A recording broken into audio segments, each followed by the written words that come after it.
Clara swung the copper pot with both hands and felt the deputy's skull crack under the blow. He dropped like a slaughtered hog. Blood splattered across her torn dress, warm and wrong. Behind her, Lily screamed. Tommy shouted. The sheriff was already drawing his pistol. "Run!" Clara grabbed Sammy's wrist and pulled. "Run now!" 5 children fled into the darkness, wanted by the law, hunted like animals, all because a 12-year-old girl refused to let them take her babies away. Before we go any further into Clara's story, I want to ask you something from the bottom of my heart. If you believe a child should never be thrown away, hit that subscribe button right now. Tell me what city you're watching from today, because this story is about a girl who refused to let the world break her family apart, and the man who found a reason to live again by saving them. 3 hours earlier, Clara Ruth Whitfield had been praying. Not the proper kind of praying with folded hands and closed eyes. The desperate kind. The kind where you bargain with God because you ain't got nothing left to lose. "Please," she whispered into the darkness of the abandoned barn. "Please, just one more day. Just let us stay hidden one more day." Lily coughed in her sleep, that wet, rattling sound that had kept Clara awake for 3 nights straight.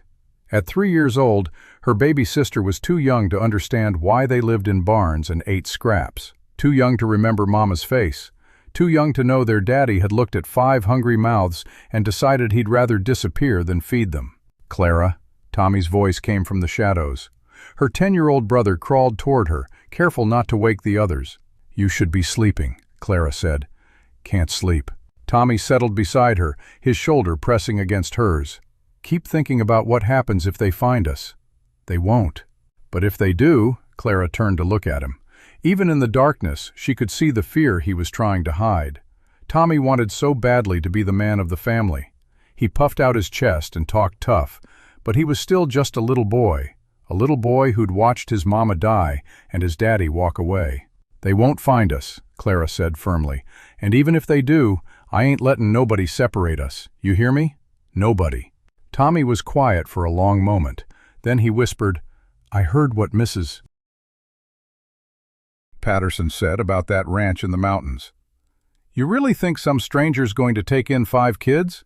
I think I can cook better than any woman in this territory." Clara's hand found the copper pot beside her, its surface worn smooth by years of use. Mama's pot. The only thing she'd managed to save when the creditors came. "And I think a man who needs a cook ain't going to care how old I am, long as the food's good." "That's a mighty big gamble, Clara. You got a better idea?"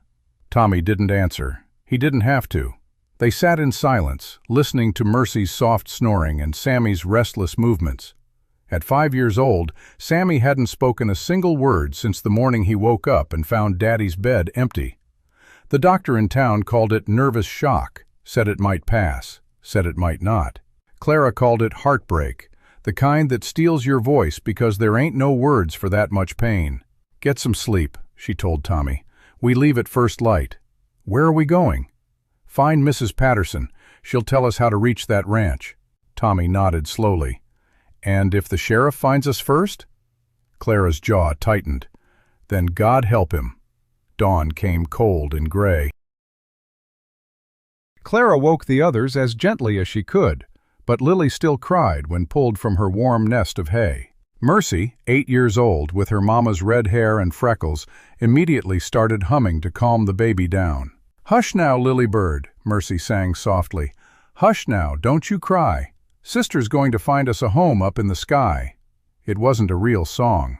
Mercy made up songs the way other children made up games. She'd been doing it since she was old enough to talk, filling silence with melody because silence reminded her too much of sad things. "That's real pretty, Mercy." Clara lifted Lily onto her hip. "But we got to be quiet now, understand? Like little mice." "I can be quiet." Mercy's eyes went wide and serious. "I can be the quietest mouse in the whole world." "I know you can, sweetheart." Sammy stood apart from the others, his dark eyes fixed on something only he could see. Clara's heart ached every time she looked at him. Before Daddy left, Sammy had been the loudest of them all, chattering, laughing, asking questions from sunup to sundown. Now he moved through the world like a ghost, present but not quite there. "Come on, Sammy." Clara held out her hand. Stay close to me." He didn't take her hand, but he followed, and that was enough. They slipped out of the barn and made their way toward town, keeping to the tree line where they could duck out of sight if needed. Clara's plan was simple. Find Mrs. Patterson at the general store, get directions to the ranch, leave before anyone noticed 5 vagrant children wandering the streets. Simple plans, Clara had learned, had a way of falling apart. They reached the edge of town just as the sun broke through the clouds. Clara could see the general store from where they crouched behind a water trough. Mrs. Patterson was sweeping the front porch, her gray hair pulled back in its usual tight bun. "Wait here," Clara told the others. "Don't move. Don't make a sound. I'll be right back." "I want to come," Mercy whined. "No."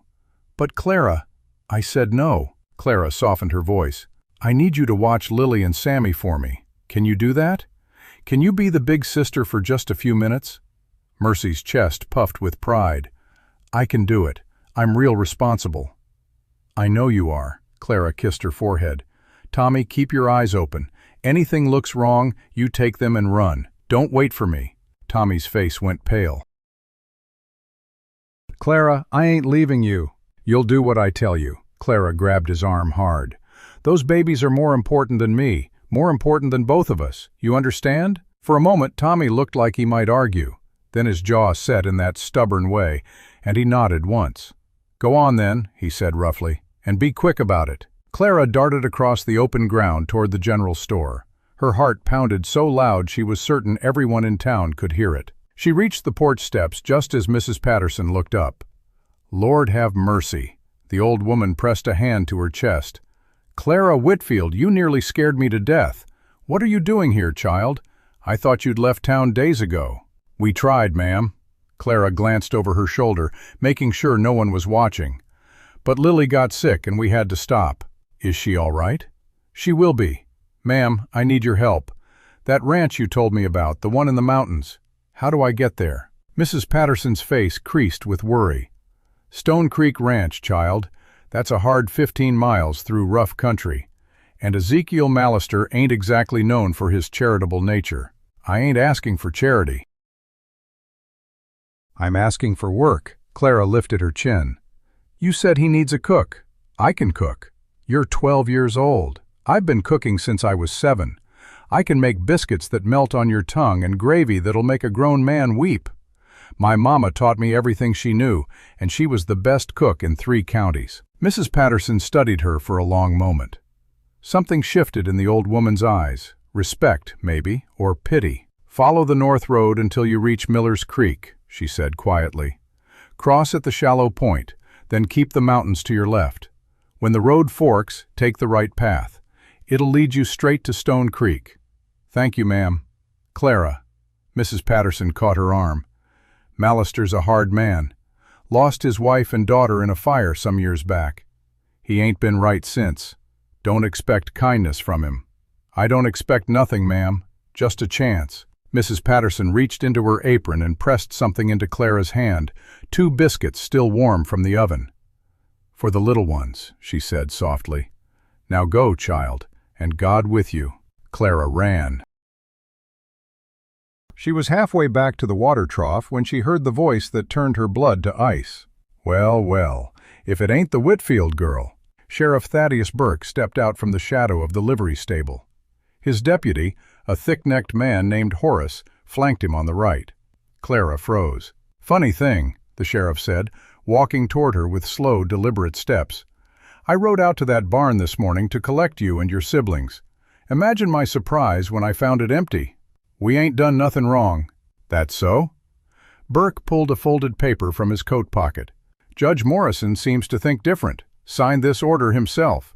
The Whitfield orphans are to be collected and placed in appropriate homes. We ain't orphans. Our daddy's coming back. Your daddy's a drunk who abandoned 5 children to starve." Burke's voice hardened. "The law says you need proper care. The law says you want to split us up." Clara's voice cracked. "Send my sisters to some orphanage 200 miles away. Send my brothers to the Holbrook farm." She spat the name like poison. "I know what happens to boys at that place. I ain't letting you take them there." Burke's eyes narrowed. "You ain't got a choice, girl. Like hell I don't. Clara ran. She heard Burke curse behind her, heard boots pounding against dirt. She didn't look back. She just ran, her legs pumping, her lungs burning, her mind screaming one word over and over. Kids, kids, kids. She rounded the water trough at full speed. "Run!" she screamed. "Tommy, take them and run!" But it was too late. Horace had circled around. He stood between Clara and her siblings, his meaty hands already reaching for Tommy. "No!" Tommy swung his fist, catching Horace square in the nose.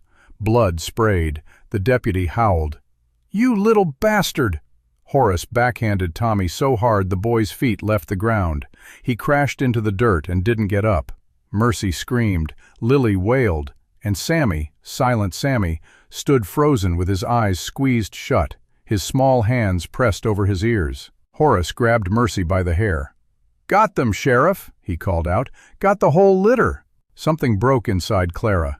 Later, she wouldn't remember reaching for the copper pot, wouldn't remember the weight of it in her hands, or the way the morning sun glinted off its battered surface. All she'd remember was the sound of metal meeting bone, a wet, hollow crack that echoed across the empty street. Horace's grip on Mercy went slack. His eyes rolled back, his knees buckled, folded, gave out completely. He hit the ground face first and didn't move. Clara stood over him, breathing hard, Mama's copper pot clutched in both hands. Blood dripped from its rim. Her blood was roaring so loud she barely heard Burke's shout of rage. "You killed him!" The sheriff drew his pistol. "You goddamn killed him!" "He ain't dead." Clara's voice came out steady, cold, nothing like her own. "But he will be if you don't let us go." Burke's face twisted with fury.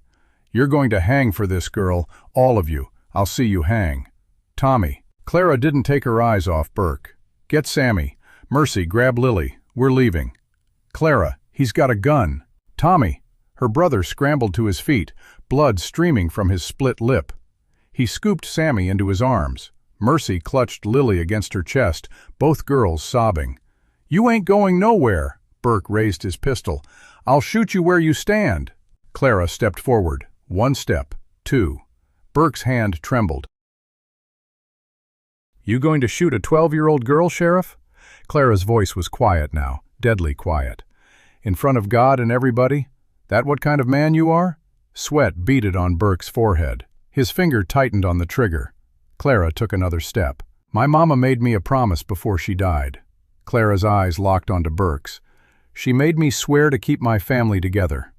I aim to keep that promise, Sheriff, and I will walk through hellfire to do it." For one terrible moment, the world held its breath. Then Burke lowered his gun. "This ain't over," he snarled. "I'll hunt you down. Every lawman in the territory will be looking for you. Then they best bring more than one gun." Clara turned her back on the sheriff. She didn't run. She walked slow and steady, her siblings falling into step behind her, the copper pot still gripped in her blood-stained hands. They walked until the town disappeared behind them, walked until Clara's legs shook so bad she could barely stand. Only then did she let herself collapse against a tree, her whole body trembling with spent adrenaline. "Clara," Mercy's voice was tiny, terrified. "Clara, are you okay?" Clara pulled her sister close. Pulled all of them close, gathering them into her arms like she could protect them from the whole world. "I'm okay," she whispered. "We're all okay." "That man," Tommy's voice shook. "You hit him real hard, Clara, real hard." "I know." "What if he's dead?" Clara closed her eyes. "Then God forgive me, because I ain't sorry." They rested until the shaking stopped. Clara divided Mrs. Patterson's biscuits, giving most to Lily and Sammy. Mercy refused to eat until Clara promised to have half. "We got to keep moving," Clara said finally. "The sheriff wasn't lying. He'll have men after us before nightfall." "Where are we going?" Tommy asked. "Stone Creek Ranch. It's about 15 miles north." 15 miles? Mercy's eyes went wide. "Clara, my feet already hurt." "I know, sweetheart, I know." Clara knelt in front of her sister. "But remember what Mama used to say. When the road gets hard, you just got to keep walking." Mercy finished quietly. "'Cause the only way out is through." "That's right." Clara smoothed Mercy's tangled hair. We're Whitfields, and Whitfields don't quit. They walked through the afternoon heat and into the cool of evening, across Miller's Creek, the icy water soaking through their worn shoes, up hills that seemed to go on forever, and down ravines that threatened to swallow them whole. Lily fell asleep on Clara's back, her small arms wrapped around her big sister's neck. Sammy walked beside Tommy, his hand clutching his brother's shirt. He still hadn't made a sound, but his eyes had lost some of their emptiness. He was present. He was trying. When the sun began to set, Mercy started to sing. "Hush, little baby, don't say a word," she sang softly, her voice thin but sweet. "Mama's going to buy you a mockingbird." Clara's throat tightened. That was Mama's song. The song she'd sung to all of them every night without fail, until the fever took her voice, and then her breath, and then everything else. "And if that mockingbird don't sing," Tommy joined in, his voice rough and off-key, "Mama's going to buy you a diamond ring." Clara felt tears burn her eyes. She blinked them back. They couldn't afford tears. Not yet. The stars were out by the time they reached the fork in the road.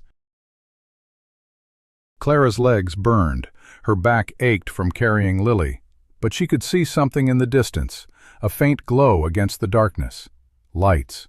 "Is that it?" Tommy asked. "Is that the ranch?" "Has to be." "It's big." Mercy pressed closer to Clara. "Real big. What if they don't want us?" Tommy's voice was barely a whisper. "Then we'll find somewhere else." "What if there ain't nowhere else?" Clara didn't answer. She couldn't. They approached the ranch as dawn painted the sky pink and gold. Clara had never seen anything like it. Sprawling pastures where cattle grazed, sturdy barns and outbuildings, and in the center, a two-story log house that looked like something from a dream. A dream that could save them or crush them completely. "Wait here," Clara told the others. "Let me do the talking." She approached the front gate alone, her heart hammering against her ribs. Two men sat on the fence playing cards. They looked up as she drew near, their expression shifting from boredom to disbelief. "Well, I'll be damned," one muttered. "Jonas, you seeing this?" The older man, Jonas, squinted at Clara. "I'm seeing it." "Don't mean I understand it," he called out. "You lost, little miss?" "No, sir." Clara stopped in front of the gate. "I'm looking for Mr. Mallister. I heard he needs a cook." Jonas and his companion exchanged glances. Then they burst out laughing. "A cook?" Jonas slapped his knee. "Darlin', you ain't old enough to light a stove without burning yourself." "I'm 12, sir, and I've been cooking since I was 7. "That's real sweet." Jonas's laughter faded. "But Mr. Mallister don't hire children. Now run along home before." "I ain't got a home." The words hung in the air. Jonas's smile disappeared. "What do you mean you ain't got a home?" Clara gestured behind her. Tommy stepped forward, leading the others out of the shadows. Mercy clutching Lily, Sammy trailing behind, his eyes fixed on the ground. "Good Lord," the other man breathed. "There's 5 of them." Jonas stared at the ragged children, his face unreadable. "Where's your folks, girl?" "Dead," Clara said flatly. "Or might as well be. And you came all this way looking for work?" "Yes, sir." "With 4 young'uns in tow?" "They go where I go." Jonas rubbed his jaw. "Listen, child, I feel for you, truly I do. But Mr. Mallister ain't exactly the charitable type. Lost his wife and daughter some years back. Ain't been right since. He's turned away grown women with experience and references. A 12-year-old with 4 mouths to feed?" He shook his head. "It ain't going to happen." Clara felt something crack inside her. All those miles, all that hope, for nothing. "Please," she whispered, "please, just let me talk to him. Let me show him what I can do."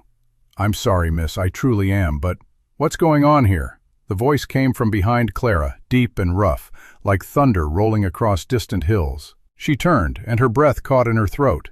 Ezekiel Mallister was the biggest man she'd ever seen, tall as a pine tree with shoulders broad as a barn door. His hair was dark, shot through with gray, and his face looked like it had been carved from granite by an angry god. But it was his eyes that stopped her cold, gray as storm clouds and just as empty.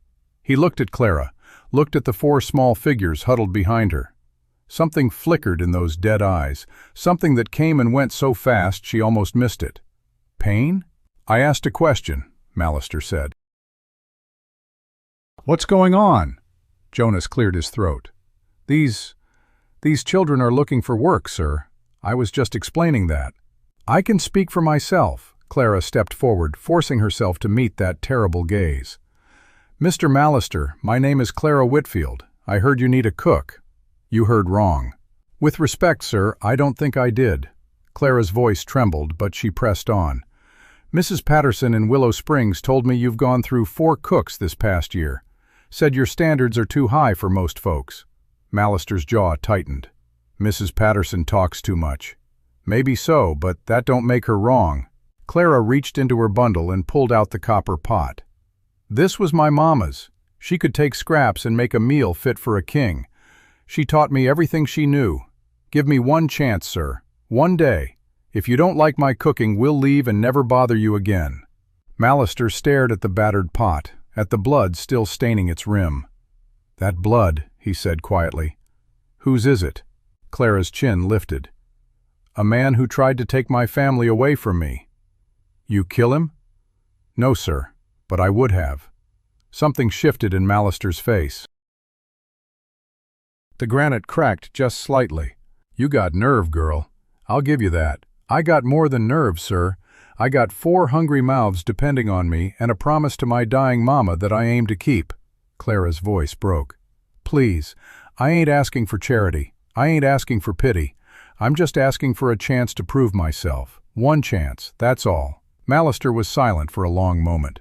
His eyes moved from Clara to the children behind her, to Tommy standing tall despite his split lip, to Mercy clutching Lily like a lifeline, to Sammy frozen in place with his eyes on the ground. Then Sammy moved. Clara watched, heart in her throat, as her silent brother walked slowly across the dusty yard.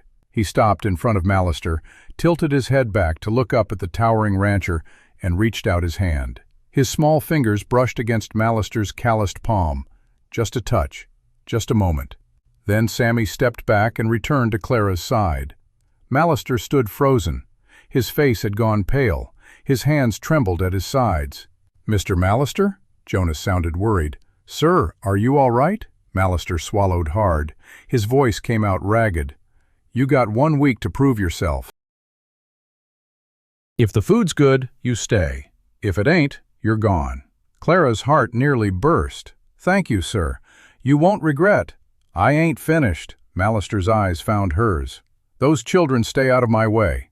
I don't want to see them, hear them, or be reminded they exist. They work, they keep quiet, and they don't cause trouble. Understood?" "Yes, sir." "And one more thing." Mallister leaned down until his face was inches from Clara's.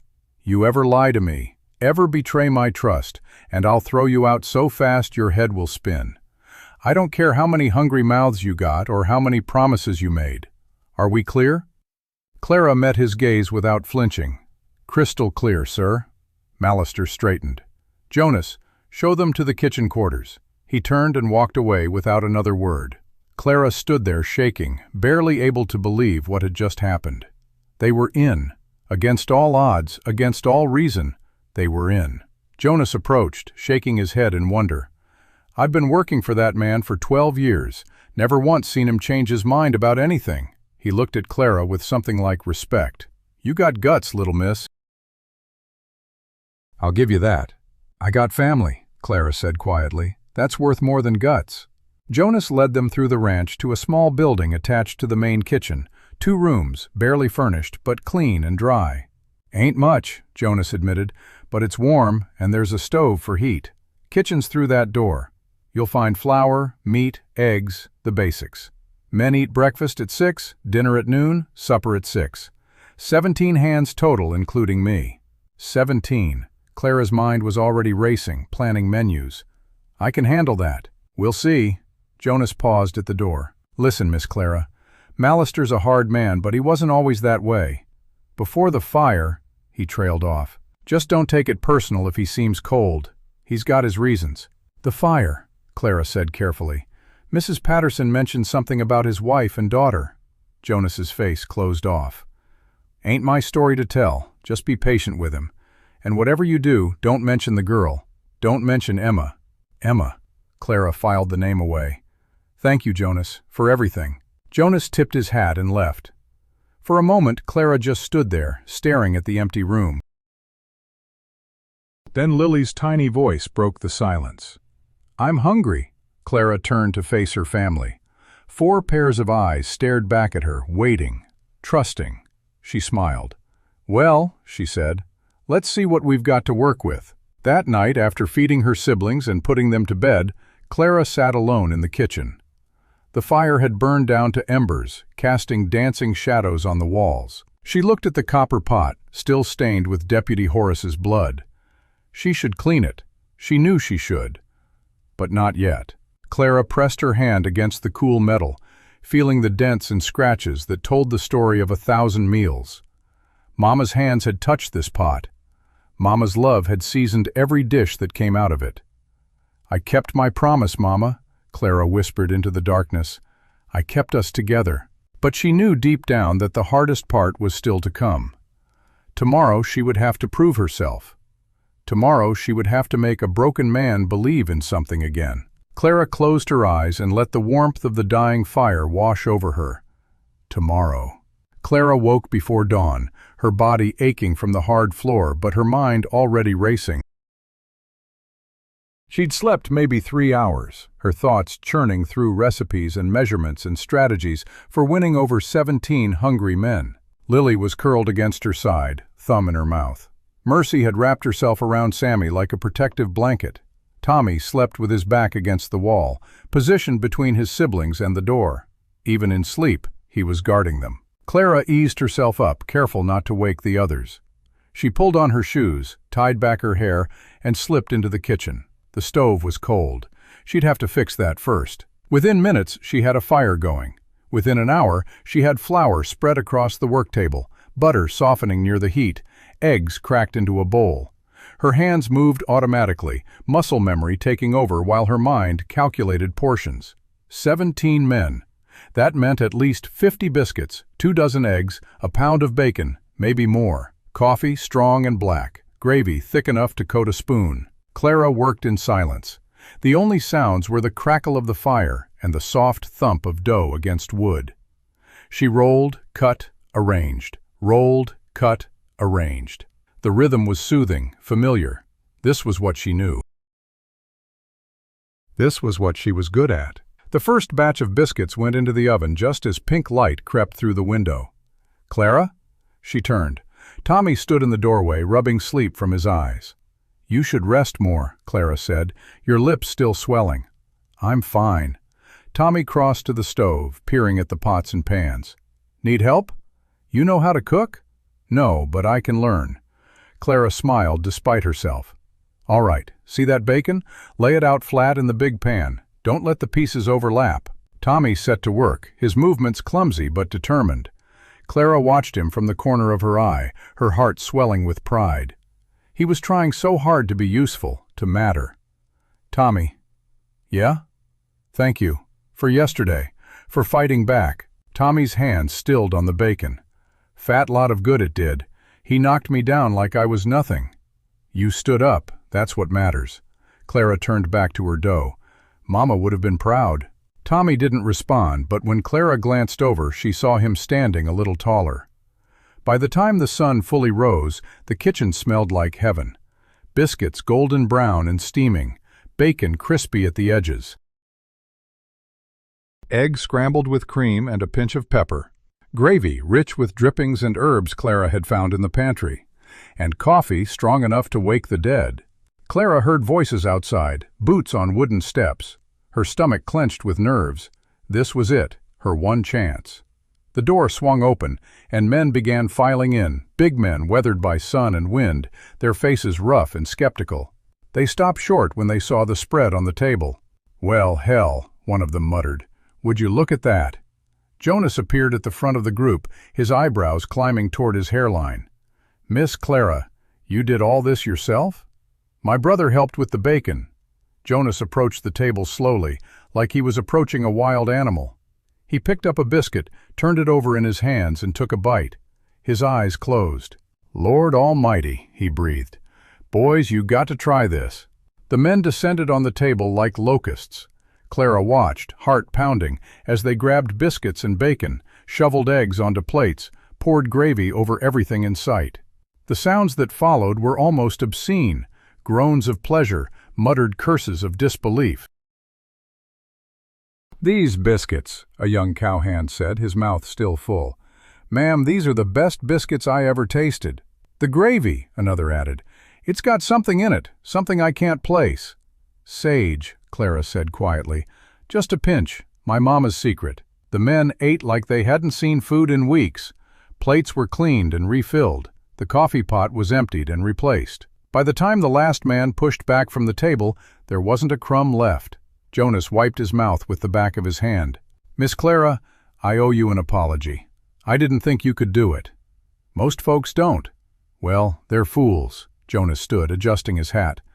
"I'm going to go tell the boss his breakfast is ready, though I reckon he already knows the way this kitchen smells." Clara's nerves spiked again. The men were one thing, Mallister was another. "I'll prepare a tray," she said. "Does he eat in his study?" "Always has. Ain't much for company these days." Jonas paused at the door. "Word of advice, don't try too hard. He can smell desperation like a dog smells fear." Clara nodded and set to work on Mallister's tray. She chose the best biscuits, the crispiest bacon, eggs cooked just past soft. She poured coffee into a cup she'd scrubbed until it gleamed and arranged everything on a wooden tray she'd found in the pantry. Then she stopped. Something was missing. Clara looked around the kitchen until her eyes landed on a small jar of honey. Wild honey, from the looks of it, golden and thick. Mama used to drizzle honey on her biscuits, said it was like adding sunshine to bread. Clara added a small dish of honey to the tray and carried it out of the kitchen. The main house was bigger than it had looked from outside. Clara's boots echoed on hardwood floors as she made her way down the hall, following Jonas's directions to Mallister's study. The walls were bare, no pictures, no decorations, nothing to suggest anyone actually lived here. It felt like a tomb. Clara stopped in front of a heavy oak door and knocked. "What?"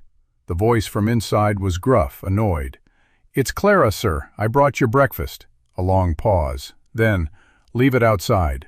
Clara hesitated.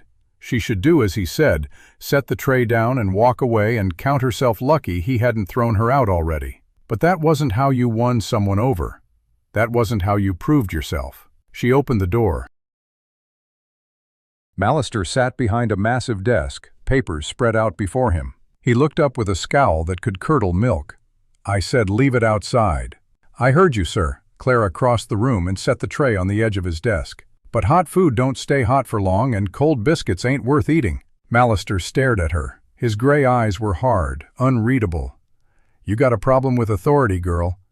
"No, sir. I got a problem with wasted food." For a moment, Clara thought she'd gone too far. Mallister's jaw tightened, and his hands curled into fists on the desk. Then something shifted in his expression. Not quite a smile, but close. "You got nerve," he said. "I'll give you that." "So I've been told." Mallister looked down at the tray. Clara watched as he picked up a biscuit, examined it, and took a small bite. He went still. Clara held her breath. "This honey," Mallister said slowly. "You added honey?" "Yes, sir. My mama used to say it's like sunshine to bread." Mallister's voice had gone strange, distant. "That's what she used to call it. Sunshine to bread." Clara blinked. "Sir?" "My wife." Mallister set the biscuit down. His hands were trembling slightly. "She used to say the same thing." Clara didn't know what to say. The air in the room had changed, grown heavy with something she couldn't name. "I'm sorry, sir. I didn't mean to—" "Get out." The words were sharp, sudden. Mallister wouldn't meet her eyes. "Sir, I said get out." His voice cracked. "Leave the tray. Just go." Clara went. She made it back to the kitchen before her legs gave out. She sank onto a stool, her heart racing, her mind spinning. What had just happened? "Clara?" Mercy's voice came from the doorway. "Clara, what's wrong? You look like you've seen a ghost." Maybe she had. "Nothing's wrong, sweetheart." Clara forced a smile. "Just tired. Did you eat?" "Tommy saved us biscuits. They were real good, Clara. Almost as good as Mama's." The words hit Clara like a punch to the chest. Almost as good as Mama's. That was the highest praise Mercy knew how to give. "Thank you, honey. That means a lot." The morning passed in a blur of washing and preparing. Clara scrubbed every pot, every pan, every surface until the kitchen gleamed. She took inventory of the pantry, made notes about what was running low, planned menus for the next 3 days, anything to keep her mind off Mallister's face when she'd mentioned the honey. Around noon, Jonas appeared in the doorway. "Boss wants to see you." Clara's stomach dropped. "Did I do something wrong?" "Don't think so. He ate every bite on that tray." Jonas scratched his chin. "First time in months he's cleaned his plate." Clara followed Jonas to Mallister's study, her nerves wound tight as piano wire. She knocked and waited. "Come in." Mallister was standing by the window when she entered, his back to her. He didn't turn around. "Close the door." Clara obeyed, her heart hammering. "This morning," Mallister said slowly, "I was harsh with you. That wasn't fair." Clara blinked. She'd expected anger, accusations, not this. "You don't need to apologize, sir." "I ain't apologizing." Mallister turned to face her. His eyes were red-rimmed, like he'd been rubbing them, or crying. "I'm explaining. There's a difference." "Yes, sir." Mallister crossed to his desk and sat down heavily. He gestured to a chair across from him. "Sit." Clara sat. "My wife's name was Mary Ellen." Mallister's voice was low, rough. "She was the best cook I ever knew. Made biscuits that could make a grown man weep, drizzled honey on them, said it was like sunshine to bread." Clara finished quietly. "My mama used to say the same thing." Mallister nodded. "She died 7 years ago. Her and my daughter both. Fire took them while I was away on a cattle drive." Clara felt her throat tighten. "I'm so sorry, sir." "Don't be. Wasn't your fault." Mallister's gaze drifted to something on his desk, a small frame, a photograph. "My daughter's name was Emma. She was 6 years old. Prettiest little thing you ever saw. Had her mama's eyes and her daddy's stubborn streak." He fell silent. Clara waited, barely breathing. "You remind me of her," Mallister said finally. "Not in looks, in spirit. The way you stood up to me yesterday, the way you walked into my study this morning like you owned the place." A ghost of a smile crossed his face. "Emma was like that, fearless, stubborn as a mule." "Sir, I ain't finished." Mallister leaned forward, his eyes locking onto hers. "I don't know your story, Clara Whitfield. Don't know where you came from or what you're running from. And frankly, I don't care. What I care about is whether you can do the job." "I can." "This morning suggests you might be right." Mallister stood and walked to the window again. "But one good meal don't make a cook. You got 6 more days to prove yourself. Think you can do that?" "Yes, sir." "Good." Mallister's voice hardened slightly. "Now about those siblings of yours. The little one. The boy who don't talk. What's his story?" Clara hesitated. "Sammy, sir. He's 5. He stopped talking when our daddy left." "Stopped talking?" "Yes, sir. Doctor called it nervous shock. Said his mind just shut down the part that makes words." Mallister was quiet for a long moment. "And the others?" "Tommy's 10. He thinks he's the man of the family, even though he ain't. Mercy's 8. She sings when she's scared, makes up songs to keep herself calm. And Lily's 3. She don't understand much of what's happening, which is maybe a blessing. Their father abandoned them." "Yes, sir, 6 months ago." "And their mother?" "Dead, sir. Fever took her a year past." Mallister turned to face her. Something in his expression had changed, softened, maybe, or just grown weary. "You've been taking care of them all by yourself?" "Yes, sir." "For 6 months?" "Yes, sir." Mallister shook his head slowly. "You're 12 years old. Age don't matter when there's work to be done." For a long moment Mallister just looked at her. Then he reached into his desk drawer and pulled out a small pouch. Coins clinked inside. "Advance on your wages," he said, tossing it to her. "Get those children some proper clothes. There's a general store in town about 5 miles east. Jonas can take you tomorrow." Clara caught the pouch, stunned. "Sir, I can't." "You can, and you will. I won't have anyone working for me looking like ragamuffins." Mallister sat back down and pulled a stack of papers toward him. "Now get out. I got work to do." Clara stood on shaky legs. "Thank you, sir, for everything." Mallister didn't look up.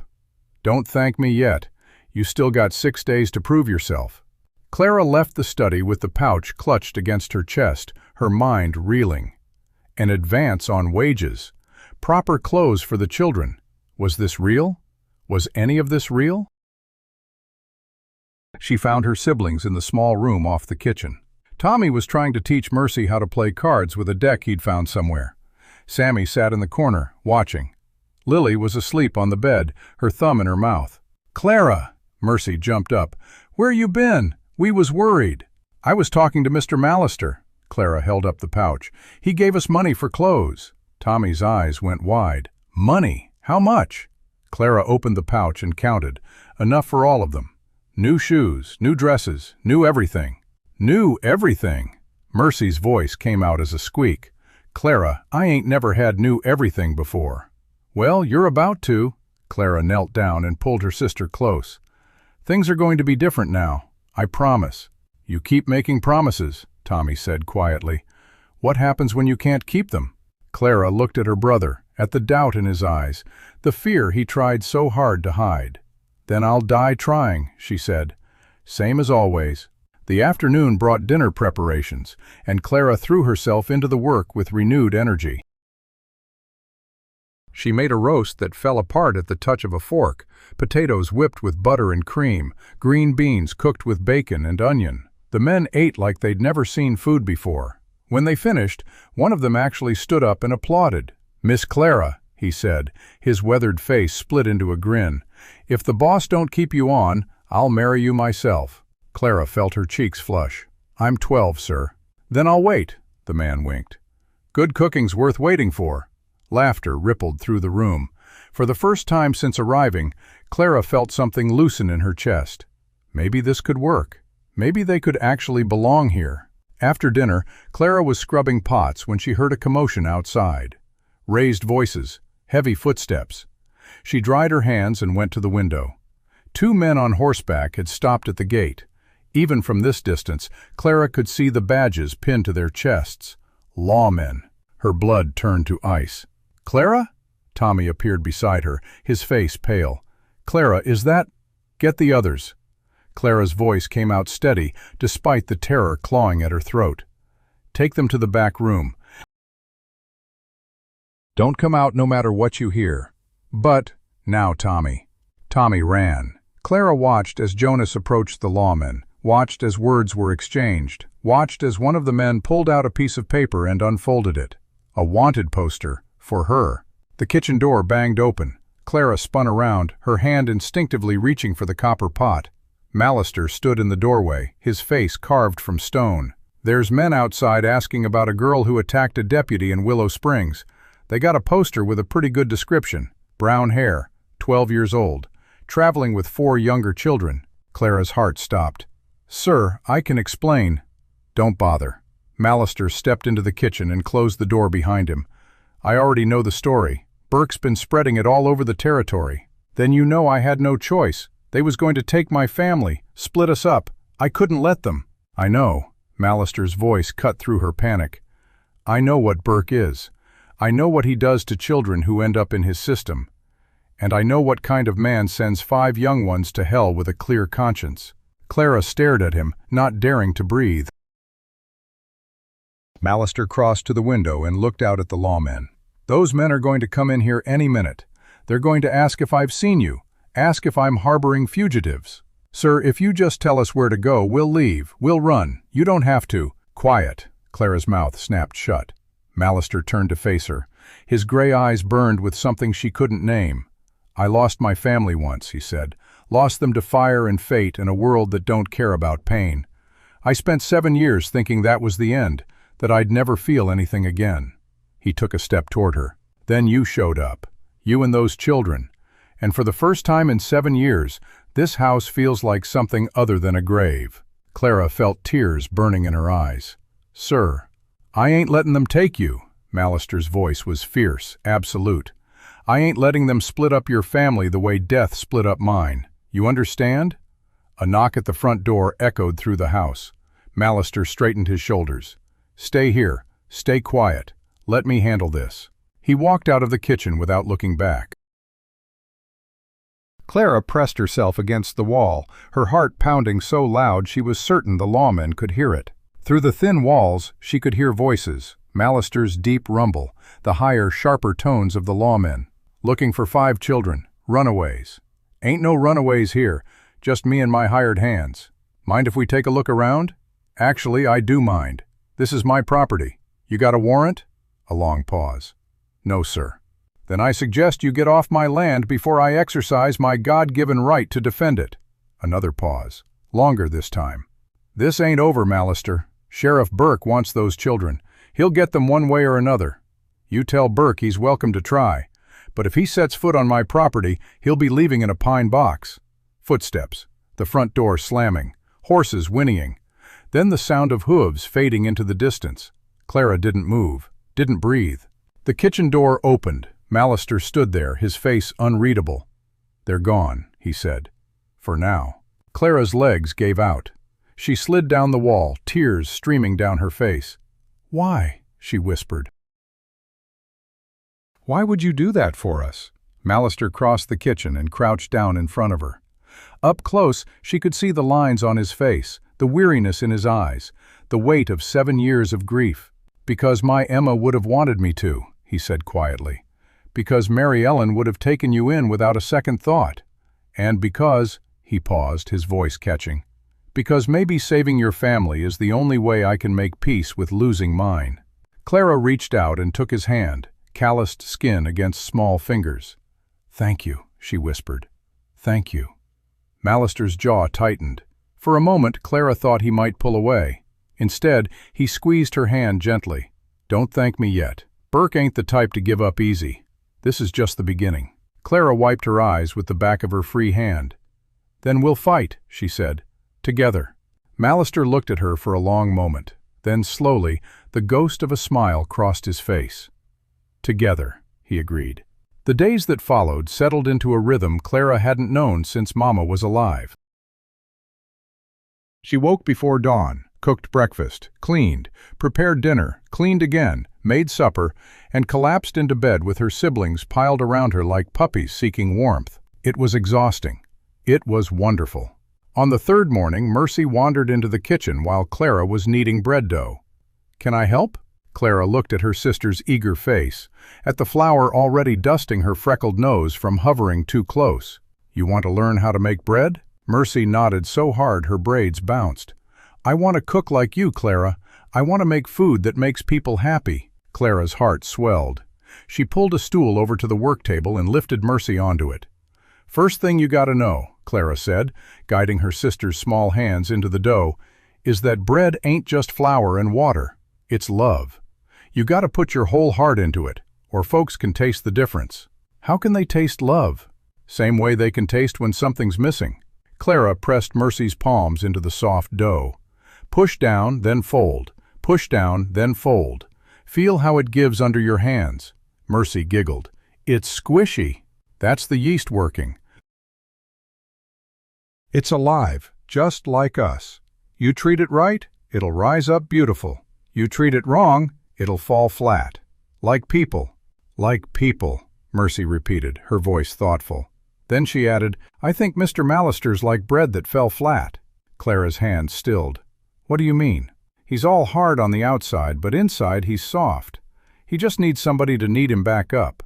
Mercy grinned at her own cleverness, and Clara laughed despite herself. They worked together in comfortable silence, Mercy's small hands mimicking Clara's movements. By the time the sun fully rose, 2 loaves sat rising near the stove, and Mercy's face was covered in flour. "I did it!" Mercy crowed. "I made bread!" "You sure did." Clara kissed her sister's forehead. "Now go wash up before the men see you looking like a ghost." Mercy scampered off, leaving Clara alone with her thoughts. She stared at the rising dough, her mind drifting to the lawmen who'd come 3 days ago. Mallister had turned them away, but Clara knew they'd be back. Burke wasn't the type to let things go. She was still lost in thought when a shadow fell across the doorway. "Smells good in here." Clara looked up. Mallister stood at the threshold, his hat in his hands. He looked different today, less closed off, almost hesitant. "Thank you, sir. Bread should be ready by dinner." "I ain't here about the bread," Mallister stepped into the kitchen, then stopped as if unsure whether he was welcome. "I wanted to talk to you about the children." Clara's stomach tightened. "Is something wrong?" "No, nothing's wrong." Mallister rubbed the back of his neck. "It's just, Jonas tells me the little ones have been cooped up in that back room for 3 days. Ain't right for children to be locked away like prisoners. I told them to stay out of your way, sir, like you said." "I know what I said." Mallister's jaw tightened. "I'm saying something different now." Clara waited, not daring to hope. "There's a meadow behind the east barn," Mallister continued. "Good grass, shade trees, a creek running through it. I used to take—" He stopped, his voice catching. "I used to take Emma there. She'd catch frogs and bring them home in her pockets. Drove Mary Ellen half mad." Clara felt tears prick her eyes. She blinked them back.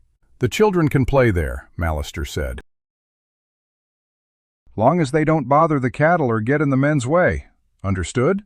"Yes, sir. Thank you, sir." Mallister nodded once and turned to leave. Then he paused. "That boy, Sammy, he still ain't talking?" "No, sir." "Bring him to me this afternoon. I got something might help." Before Clara could ask what he meant, Mallister was gone. She found out 3 hours later when she brought Sammy to the main house as instructed. Mallister was waiting on the front porch, and beside him sat the most beautiful horse Clara had ever seen. Chestnut coat gleaming in the sunlight, white blaze down its nose, eyes dark and gentle. "This is Molly," Mallister said as Clara and Sammy approached. "She was Emma's horse. Ain't been ridden since." He cleared his throat. "She's gentle as a lamb, good with children." Sammy had stopped walking. His eyes were fixed on the horse, wider than Clara had ever seen them. "Go on," Mallister said gruffly. "You can pet her, she won't bite." Sammy looked up at Clara, a question in his silent gaze. "It's okay, sweetheart." Clara gently pushed him forward. "Go say hello." Sammy took one step, then another. Molly lowered her head, her soft nose reaching toward the small boy. Sammy's hand trembled as he raised it, his fingers brushing against the horse's velvety muzzle. Molly nickered softly, and Sammy smiled. Clara's hand flew to her mouth. It was the first time she'd seen her brother smile in 6 months. The first time she'd seen anything but emptiness in his eyes. "Well, I'll be damned," Mallister breathed. "Would you look at that?" Sammy pressed his forehead against Molly's nose, his small shoulders shaking. Clara couldn't tell if he was laughing or crying, maybe both. "Can he ride her?" Clara asked, her voice thick with emotion. "That's the idea." Mallister moved to Sammy's side and crouched down to the boy's level. "What do you say, son?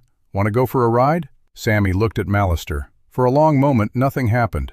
Then, slowly, Sammy nodded. Mallister lifted the boy onto Molly's back with surprising gentleness. Sammy's hands immediately tangled in the horse's mane, his face transformed with wonder. "Hold on tight," Mallister said. "I'm going to walk her around the paddock nice and slow." Clara watched as Mallister led Molly in a wide circle, Sammy perched on her back like he'd been born there. The boy's eyes were bright, alive, present in a way they hadn't been since before Daddy left. "He's good with horses." Clara turned.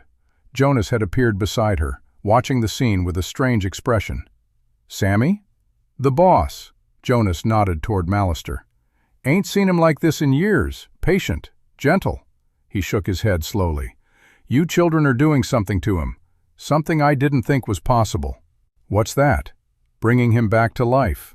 Clara didn't know what to say to that. She turned back to watch Sammy ride, her heart full to bursting. That night something miraculous happened. The children were gathered in the small room after supper, Clara brushing out Lily's tangled curls, while Mercy told one of her made-up stories. Tommy sat in the corner whittling a piece of wood Jonas had given him. And Sammy sat in the middle of the floor, his eyes still bright from his ride.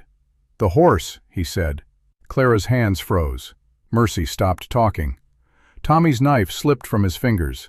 "What did you say?" Clara whispered. Sammy looked up at her. "The horse," he repeated, his voice rusty from months of disuse. "Her name is Molly." Then he smiled again, and Clara burst into tears. She gathered him in her arms, rocking him back and forth, while Mercy and Lily piled on top of them, and Tommy stood to the side, wiping his eyes with the back of his hand and pretending he wasn't crying. "You talked," Clara sobbed. "Sammy, you talked." "Molly," Sammy said again, like he was testing the word. "I like Molly." "I know you do, sweetheart, I know you do." They stayed like that for a long time, a pile of children holding each other, laughing and crying all at once. Clara didn't know what the future held, didn't know if Burke would come back, if they'd be safe, if any of this would last. But in that moment, none of it mattered. Her family was together. Sammy was talking. And for the first time in 6 months, Clara felt something she'd almost forgotten existed: hope. The next morning, Clara told Mallister what had happened. He was sitting at his desk when she knocked, papers spread before him like always. But when Clara told him about Sammy, about the word he'd spoken, about the tears and the laughter, Mallister's face changed. He talked. "Yes, sir," said Molly's name. Said he liked her. Mallister sat back in his chair, his hand pressed over his eyes. His shoulders were shaking. "Sir, are you all right?" "Fine." His voice came out rough, broken. "I'm fine, just give me a minute." Clara waited. She watched as Mallister pulled himself together, as he wiped his eyes and straightened his spine and became the granite-faced rancher again. But she'd seen beneath the mask now. She knew what was underneath. "The boy can ride Molly whenever he wants," Mallister said finally, "long as there's someone to supervise him." "Thank you, sir." "And Clara," Mallister met her eyes, "stop calling me sir, makes me feel old." "What should I call you?" Mallister hesitated. Something flickered across his face, pain maybe, or longing. "Zeke," he said quietly. "My name is Zeke." From that day forward, everything changed. Zeke started appearing at meals, something Jonas said he hadn't done in years. He sat at the head of the table, eating Clara's food alongside his men, occasionally offering gruff compliments that made Clara glow with pride. He taught Tommy how to ride properly, how to rope a calf, how to read the weather by the clouds. The boy blossomed under the attention, his sullen defiance melting into eager determination. He let Mercy sing at supper, even though her songs were silly and made up and sometimes went on too long. The men loved it.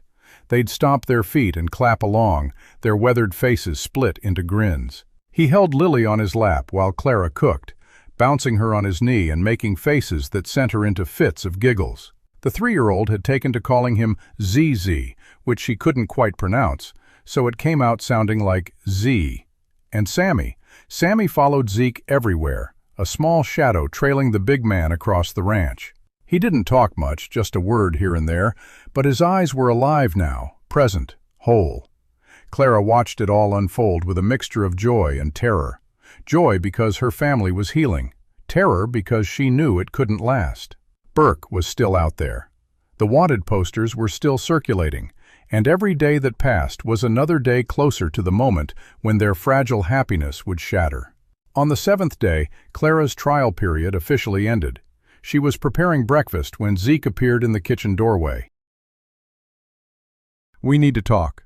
Clara's hand stilled on the biscuit dough. "Yes, sir, Zeke. It's been a week." "I know. The food's been good, better than good." Zeke crossed his arms, his face unreadable. "The men are happier than I've seen them in years. Productivity's up, morale's up, even Jonas is smiling, and that man ain't smiled since the war." Clara held her breath. "So here's what I'm thinking," Zeke continued. "Forget the trial period. I want you to stay permanently, all 5 of you." The words hit Clara like a physical force. Her knees went weak, and she had to grab the table to keep from falling. "You mean it?" "I don't say things I don't mean." Zeke uncrossed his arms and took a step toward her. "This ranch needs a cook. Those children need a home. And he paused, his jaw working, "I need a reason to keep getting up in the morning." Clara felt tears streaming down her face. She didn't bother wiping them away. "But there's something else," Zeke said. "Something we need to discuss." Clara's joy curdled into fear. "What is it?" "Burke ain't going to stop. You know that. He's got the law on his side, even if that law is crooked as a snake. As long as those children are legally unattached, he can swoop in any time and take them." "Then what do we do?" Zeke was quiet for a long moment. His gray eyes, usually so hard, had gone soft with something Clara couldn't name. "I want to adopt them," he said. "All of them. Make them legally mine. Burke can't touch children with a legal guardian. He'd have to go through the courts, and no judge in the territory would take children from a man with my standing. Clara stared at him. You want to adopt us? Not you. Zeke's voice was gentle but firm. You're 12 years old, Clara. Too old for adoption in the eyes of the law. But the others, Mercy, Tommy, Sammy, Lily, I can give them my name, give them protection, give them a future. Clara's mind was spinning. Adoption, legal protection, a future. What about me? Zeke's expression shifted. That's the complicated part. The law don't allow a single man to be guardian of a near-grown girl. It's improper, they say. Clara felt something cold settle in her stomach. So I'd have to leave? No. Zeke's voice was fierce. That ain't what I'm saying. There's another way. A woman in town, Widow Harrison. She's a good woman, respectable. She's agreed to be your legal guardian on paper. You'd still live here, still work here, still be with your siblings. But legally, you'd be her ward. You've already talked to her? I've been planning this since the day those lawmen came to my door. Zeke met Clara's eyes. I meant what I said, Clara. I ain't letting them take your family, not while I'm breathing. Clara couldn't speak. The tears were coming too fast now, blurring her vision, choking her voice. Why? She finally managed. Why would you do all this for us? We're nobody. We're just... You're not nobody. Zeke crossed the remaining distance between them and crouched down to her level. You're Clara Whitfield, the bravest girl I ever met. You walked through hell to keep your family together. You hit a lawman with a cooking pot and never looked back. You showed up at my door with nothing but nerve and a prayer, and you changed everything. He reached out and took her hand. His palm was rough, calloused from years of hard work, but his grip was gentle. You saved me, Clara, you and those children. You gave me something to live for again. His voice broke. Let me save you back. Clara threw her arms around him. Zeke stiffened for just a moment. Then his arms came up, wrapping around her small frame, holding her like she was something precious, something worth protecting. Thank you, Clara sobbed into his shoulder. Thank you, thank you, thank you. You're welcome, Zeke said gruffly. Now stop crying and finish those biscuits. Men got to eat. Clara laughed through her tears and pulled back, wiping her face with her apron. Yes, sir. What did I tell you about calling me that?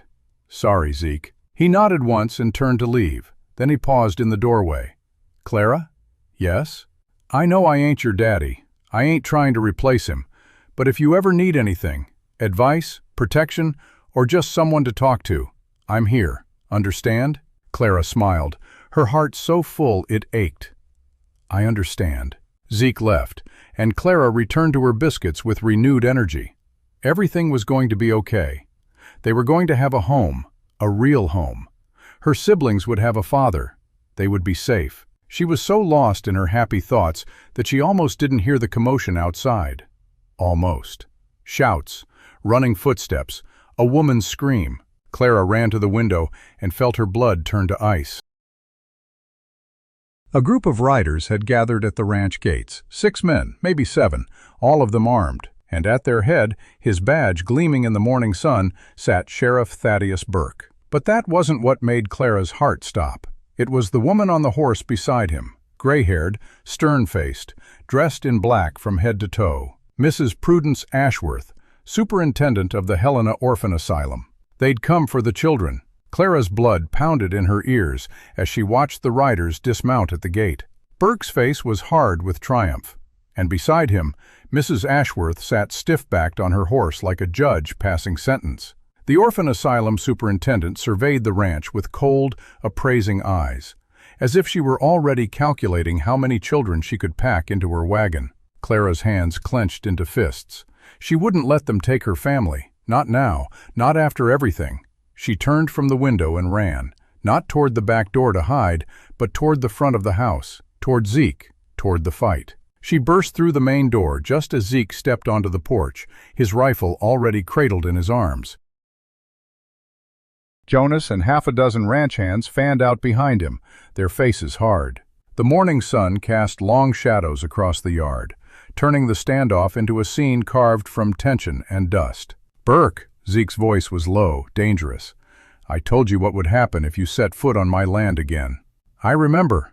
Burke's hand rested on his holster, but he didn't draw.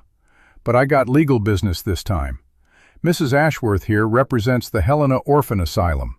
She's got papers signed by Judge Morrison himself, authorizing the removal of 5 children, Clara, Tommy, Mercy, Samuel, and Lily Whitfield, into the custody of the territory." Zeke's jaw tightened. "Those children are under my protection." "Your protection ain't legal." Burke stepped forward, pulling a folded document from his coat. "This here is a court order. You can't hide behind your fence and your guns, Mallister. The law is the law." Clara pushed past Zeke and stood at the top of the porch steps, her heart hammering but her voice steady. "Mrs. Ashworth, please, you don't understand. We ain't orphans. We got each other. We got a home here." Mrs. Ashworth's gaze settled on Clara, cold and assessing. "Child, the law defines an orphan as a minor who has lost both parents or been abandoned. Your father is gone. Your mother is dead. By every legal measure, you are wards of the territory." "But we got a home," Clara repeated, her voice cracking. "Mr. Mallister, Zeke, he's going to adopt the younger ones. He's been good to us. We got food and shelter and work. Please, don't take us away." "Adoption is a lengthy legal process," Mrs. Ashworth said, her tone clipped. "It requires home inspections, character references, court hearings. Those things take months. In the meantime, the children must be placed in a proper institution where they can receive appropriate care and Christian guidance." "Christian guidance?" Zeke's voice was sharp. "You mean locking them up in that stone barn you call an orphanage? I've heard about your institution, Mrs. Ashworth. I've heard about the cold beds and the thin soup and the way you work the older children like field hands." Mrs. Ashworth's face flushed. "That is a slanderous lie, Mr. Mallister. The Helena Orphan Asylum is a respected establishment." "I don't care how respected it is." Zeke stepped down from the porch, his rifle still cradled but his eyes locked on the superintendent. "Those children stay here. You want to take them, you'll have to go through me." "Mallister." Burke's voice was hard. "Don't be a fool. This is a legal order. You resist, and I'll arrest you for obstruction. I'll have you thrown in jail, and then who'll protect the children?" Zeke didn't flinch. "Arrest me then, but I promise you, Burke, the moment you put those children in chains, I'll have every lawyer in the territory crawling up your back. I'll have this ranch sold and the money spent on the best legal defense money can buy. I'll make your life a living hell." Burke's face reddened. "You think you're above the law?" "I think the law is supposed to protect the innocent." Zeke's voice dropped to a growl. "And that's what I'm doing." Clara watched the exchange with her heart in her throat. She could see Burke's hand inching toward his gun. She could see Mrs. Ashworth's lips pressing into a thin, hard line. This was going to turn violent. She could feel it in the air, like the charge before a thunderstorm. Then a small voice cut through the tension. "Don't take my sister." Everyone turned. Tommy had emerged from the house, his face pale but his jaw set. He walked down the porch steps until he stood beside Clara, his small hands clenched into fists. "Tommy, go back inside," Clara said. "No." Tommy's voice was shaking, but he didn't back down. "I heard everything. They want to split us up. They want to send Mercy and Lily to some orphanage and put me and Sammy on a farm." He looked at Mrs. Ashworth, his eyes blazing with a fury beyond his years. "You ain't taken them. You hear me? You ain't taken my family." Mrs. Ashworth's expression softened, just a fraction. "Young man, I understand your feelings, but the law is clear. You need proper supervision, education, moral guidance." "We got moral guidance," Tommy shot back. "Clara teaches us right from wrong. Zeke teaches us how to work and be honest. Mercy sings to us when we're scared. We don't need your orphanage." Burke took a step forward.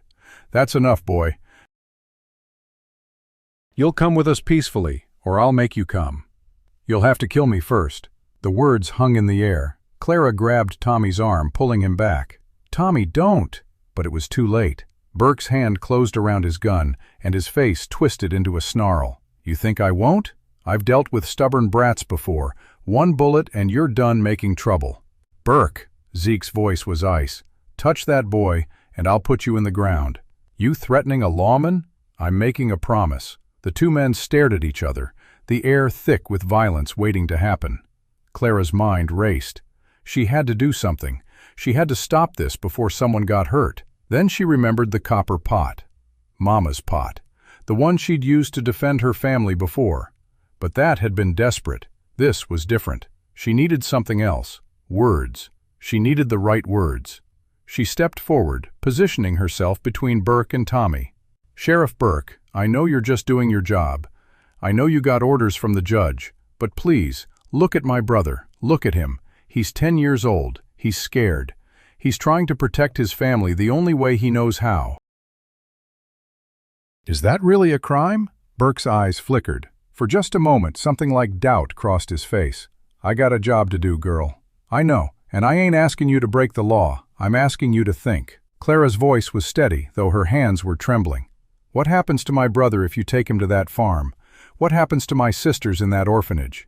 You know the reports. You know what happens to kids who end up in those places." Burke's jaw tightened. "I don't make the rules." "No, but you can bend them." Clara took a step closer. "Give us time. Let Mr. Mallister start the adoption papers. Let us prove we can make this work. You come back in a month, 2 months, and if there's a problem, you take us then. But don't break us apart today, please." For a long moment, no one spoke. The wind blew across the yard, stirring dust around their feet. Clara could feel her heart pounding in her throat.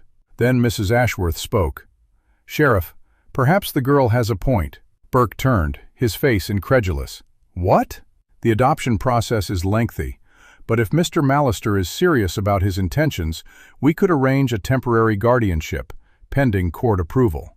Mrs. Ashworth's eyes met Clara's. "Child, you say you've been cooking for these men?" "Yes, ma'am, a week now." "And your siblings have been well behaved?" "Yes, ma'am. They help with chores. They don't cause trouble." Mrs. Ashworth nodded slowly. "I will make you a proposition, Mr. Mallister. I will postpone the removal of these children for 30 days.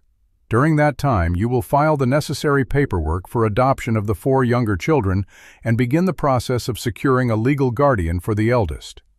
At the end of 30 days, I will return to inspect the living conditions and interview the children. If everything is in order, I will recommend to the judge that the children remain here permanently." Zeke's eyes narrowed. "And if it ain't in order, then I will have no choice but to enforce the original order."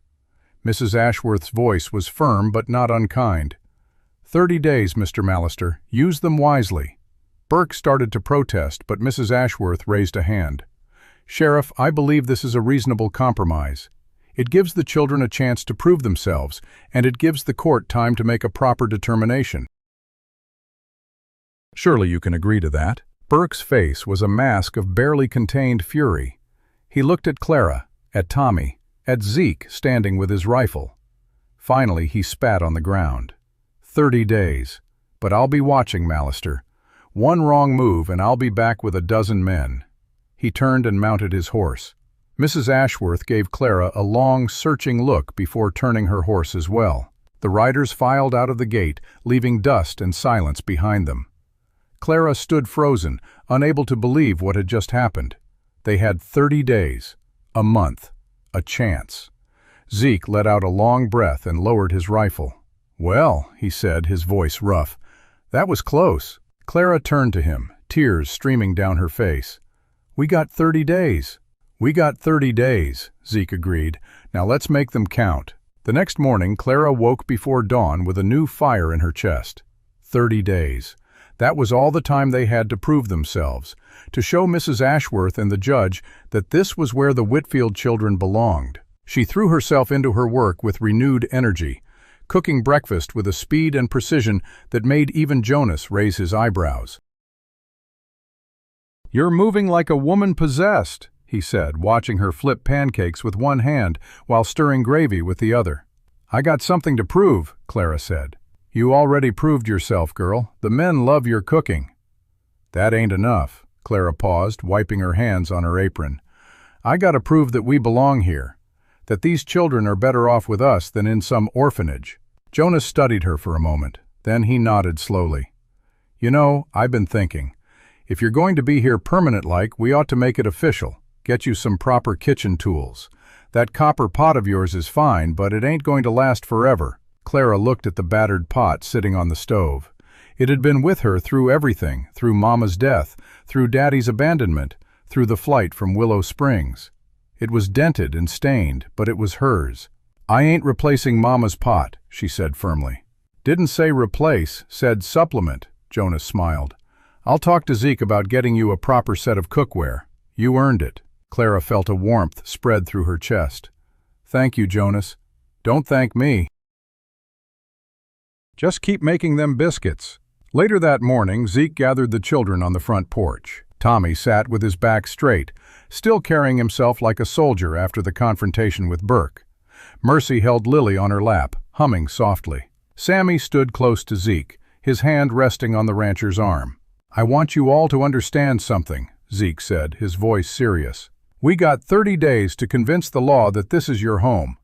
That means we got to be on our best behavior. No fighting, no stealing, no trouble of any kind. You understand?" The children nodded. "But more than that," Zeke continued, "I want you to know that no matter what happens, you're family now. Maybe not by blood, maybe not by law, yet. But in here," he pressed his hand to his chest, "you're mine. And I will fight for you until my last breath." Mercy's eyes went wide. "Does that mean we get to stay forever?" "That's the plan, little one." Mercy launched herself at Zeke, wrapping her arms around his waist.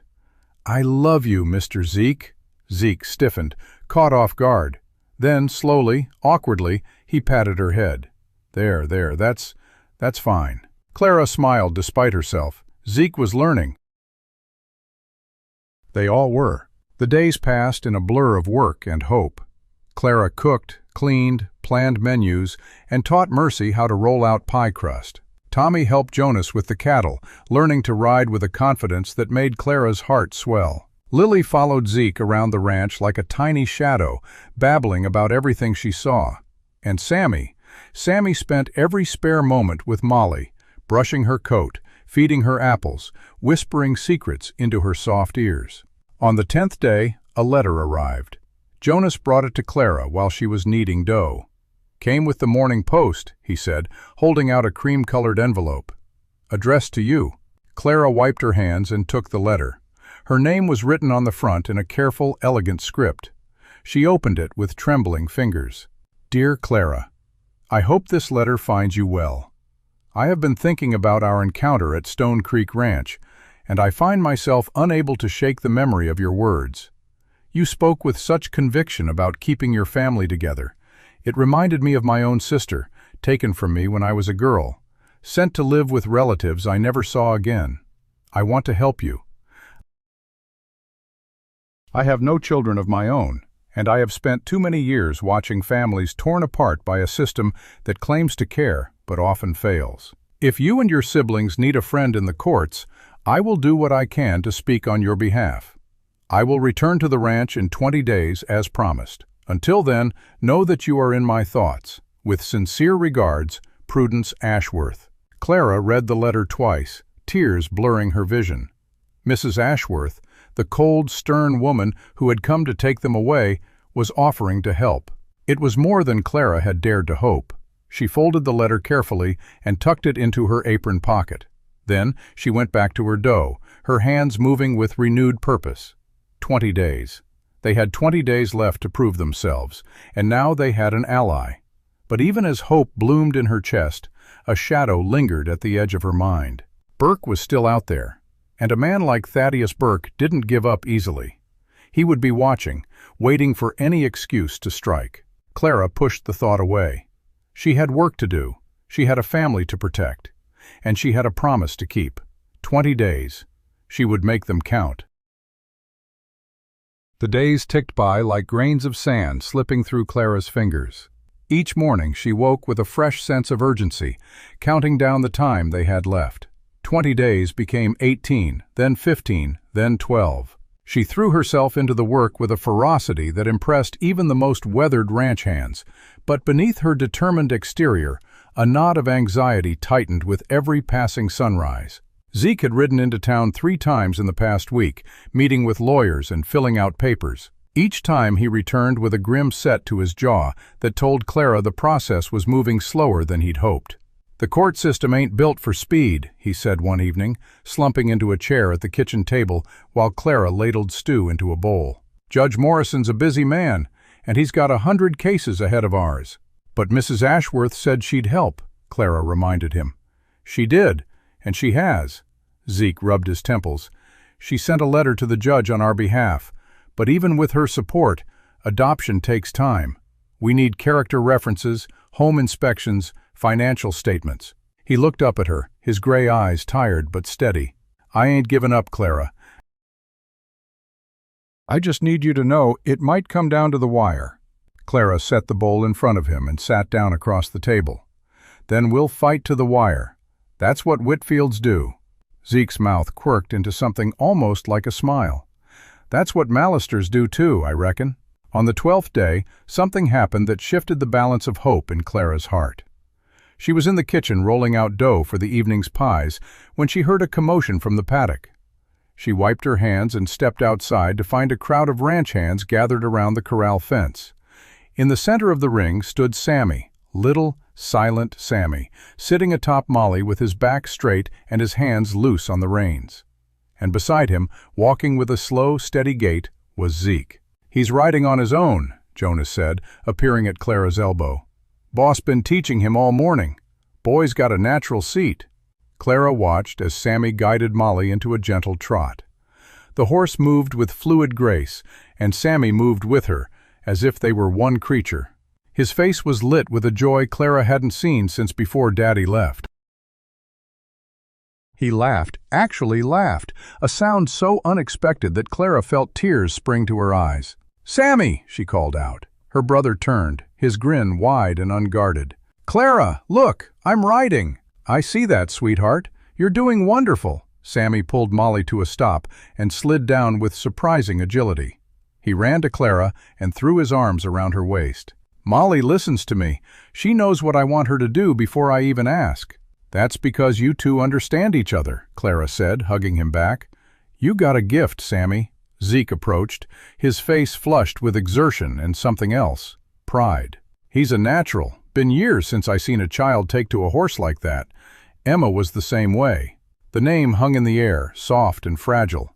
Clara noticed the way Zeke's voice caught on it, the way his eyes drifted toward the mountains for just a moment before returning to the present. "Thank you, Zeke," Clara said quietly, "for teaching him, for everything." Zeke cleared his throat. "Ain't nothin'. Boy needed something to believe in. Horse gave him that." But Clara knew better. It wasn't just the horse. It was Zeke, his patience, his gentleness, his willingness to open a door that had been locked for 7 years. He was healing Sammy, and in doing so, he was healing himself. That evening, as the sun painted the sky in shades of amber and rose, Clara sat on the porch with her siblings. Mercy was braiding Lily's hair while humming a soft melody. Tommy was whittling a piece of wood, a small horse, Clara realized, meant for Sammy. And Sammy sat beside Clara, his head resting on her shoulder. "I like it here," Sammy said, his voice quiet but clear. "I want to stay forever." Clara's throat tightened. "We're going to try, Sammy. We're going to try real hard." "Zeke said he's going to be our pa." "He said that?" Sammy nodded. "He told me when we was riding. Said he'd be proud to be my pa. Said I was a good son." Clara felt tears spill down her cheeks. She didn't bother to wipe them away. "He said that to you?" "Uh-huh. And I told him I'd be proud to be his son too." Sammy looked up at her, his dark eyes earnest. "Is that okay, Clara? Is it okay if Zeke is our pa?" Clara pulled him close, pressing a kiss to the top of his head. "It's more than okay, sweetheart. It's the best thing that could happen." They sat in silence as the stars began to appear, one by one, scattered across the darkening sky. The ranch settled into its evening rhythm, the lowing of cattle, the creak of windmill blades, the distant sound of a harmonica from the bunkhouse. It felt like home. It felt like peace. But peace, Clara was learning, was a fragile thing. The next morning, a rider appeared at the gate, not Burke, a young man Clara didn't recognize, dusty from the trail and bearing a folded newspaper. He handed it to Jonas with a curt nod and rode off without a word. Jonas brought the paper to Zeke, his face troubled. "Boss, you better see this." Clara was in the kitchen when she heard Zeke's curse, low and sharp. She hurried to the main house and found him standing in the study, the newspaper spread across his desk. His face was pale, his hands clenched at his sides. "What is it?" Clara asked. Zeke didn't answer. He just pointed at the paper. Clara leaned in and read the headline. "Mallister harbors fugitive children. Sheriff demands action." Below it was a story, full of half-truths and outright lies. It painted Clara as a violent criminal who had attacked a lawman without provocation.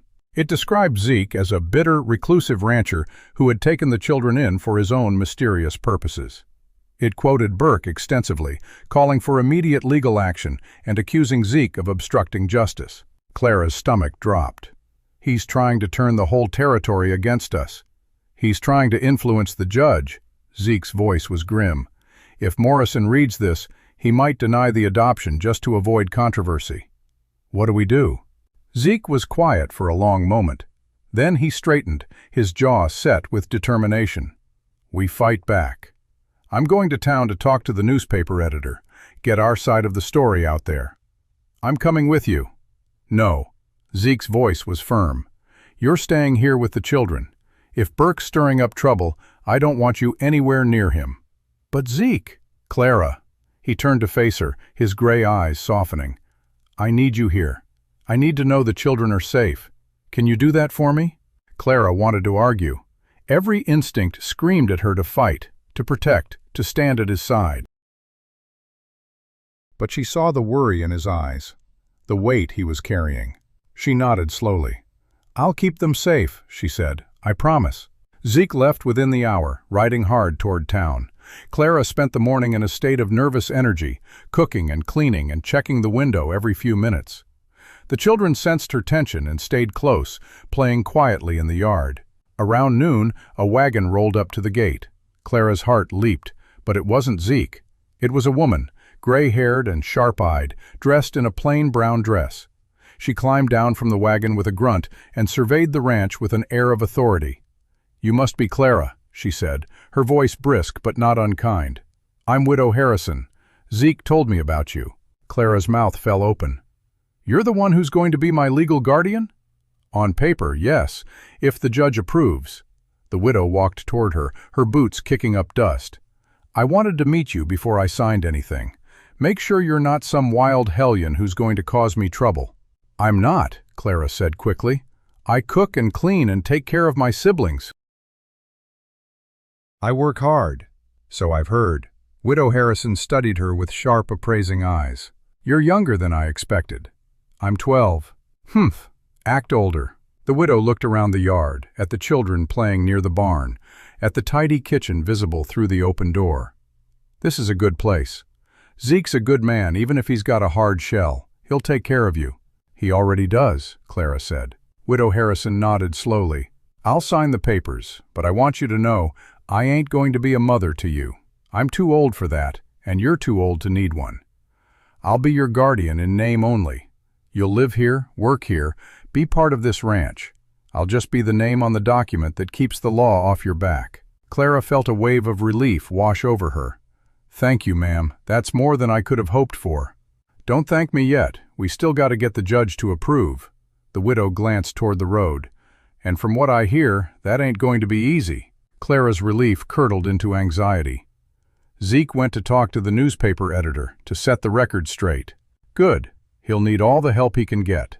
Widow Harrison climbed back onto her wagon. "I'll be in touch. Keep your head down and your nose clean, girl. We got a battle ahead." She drove off, leaving Clara standing in the yard with a heart full of hope and fear. Zeke returned late that evening, his face lined with exhaustion but his eyes carrying a flicker of triumph. "Editor agreed to run our side," he said, slumping into a chair. "Should come out in tomorrow's paper. But it's going to take more than one article to undo the damage Burke's done." "It's a start," Clara said, bringing him a cup of coffee. "That's all we need, a start." Zeke took the coffee and drank deeply. "You're right, it's a start." He looked at her over the rim of the cup. "Widow Harrison came by?" "Yes, sir. She said she'll sign the papers." "Good. That's one piece of the puzzle." Zeke set the cup down and leaned forward. "I also talked to the judge's clerk. Adoption hearing is scheduled for 3 weeks from today. That's after Mrs. Ashworth's inspection. 3 weeks, Clara repeated. That's cutting it close. It's cutting it real close, Zeke rubbed his eyes. But it's a chance. That's all we ever needed, a chance. Clara nodded, but a cold knot was forming in her stomach. 3 weeks. So much could happen in 3 weeks. So much could go wrong. That night, Clara lay awake long after the children had fallen asleep. She listened to their breathing, Mercy's soft snores, Lily's occasional whimper, Sammy's quiet murmurs as he dreamed of horses.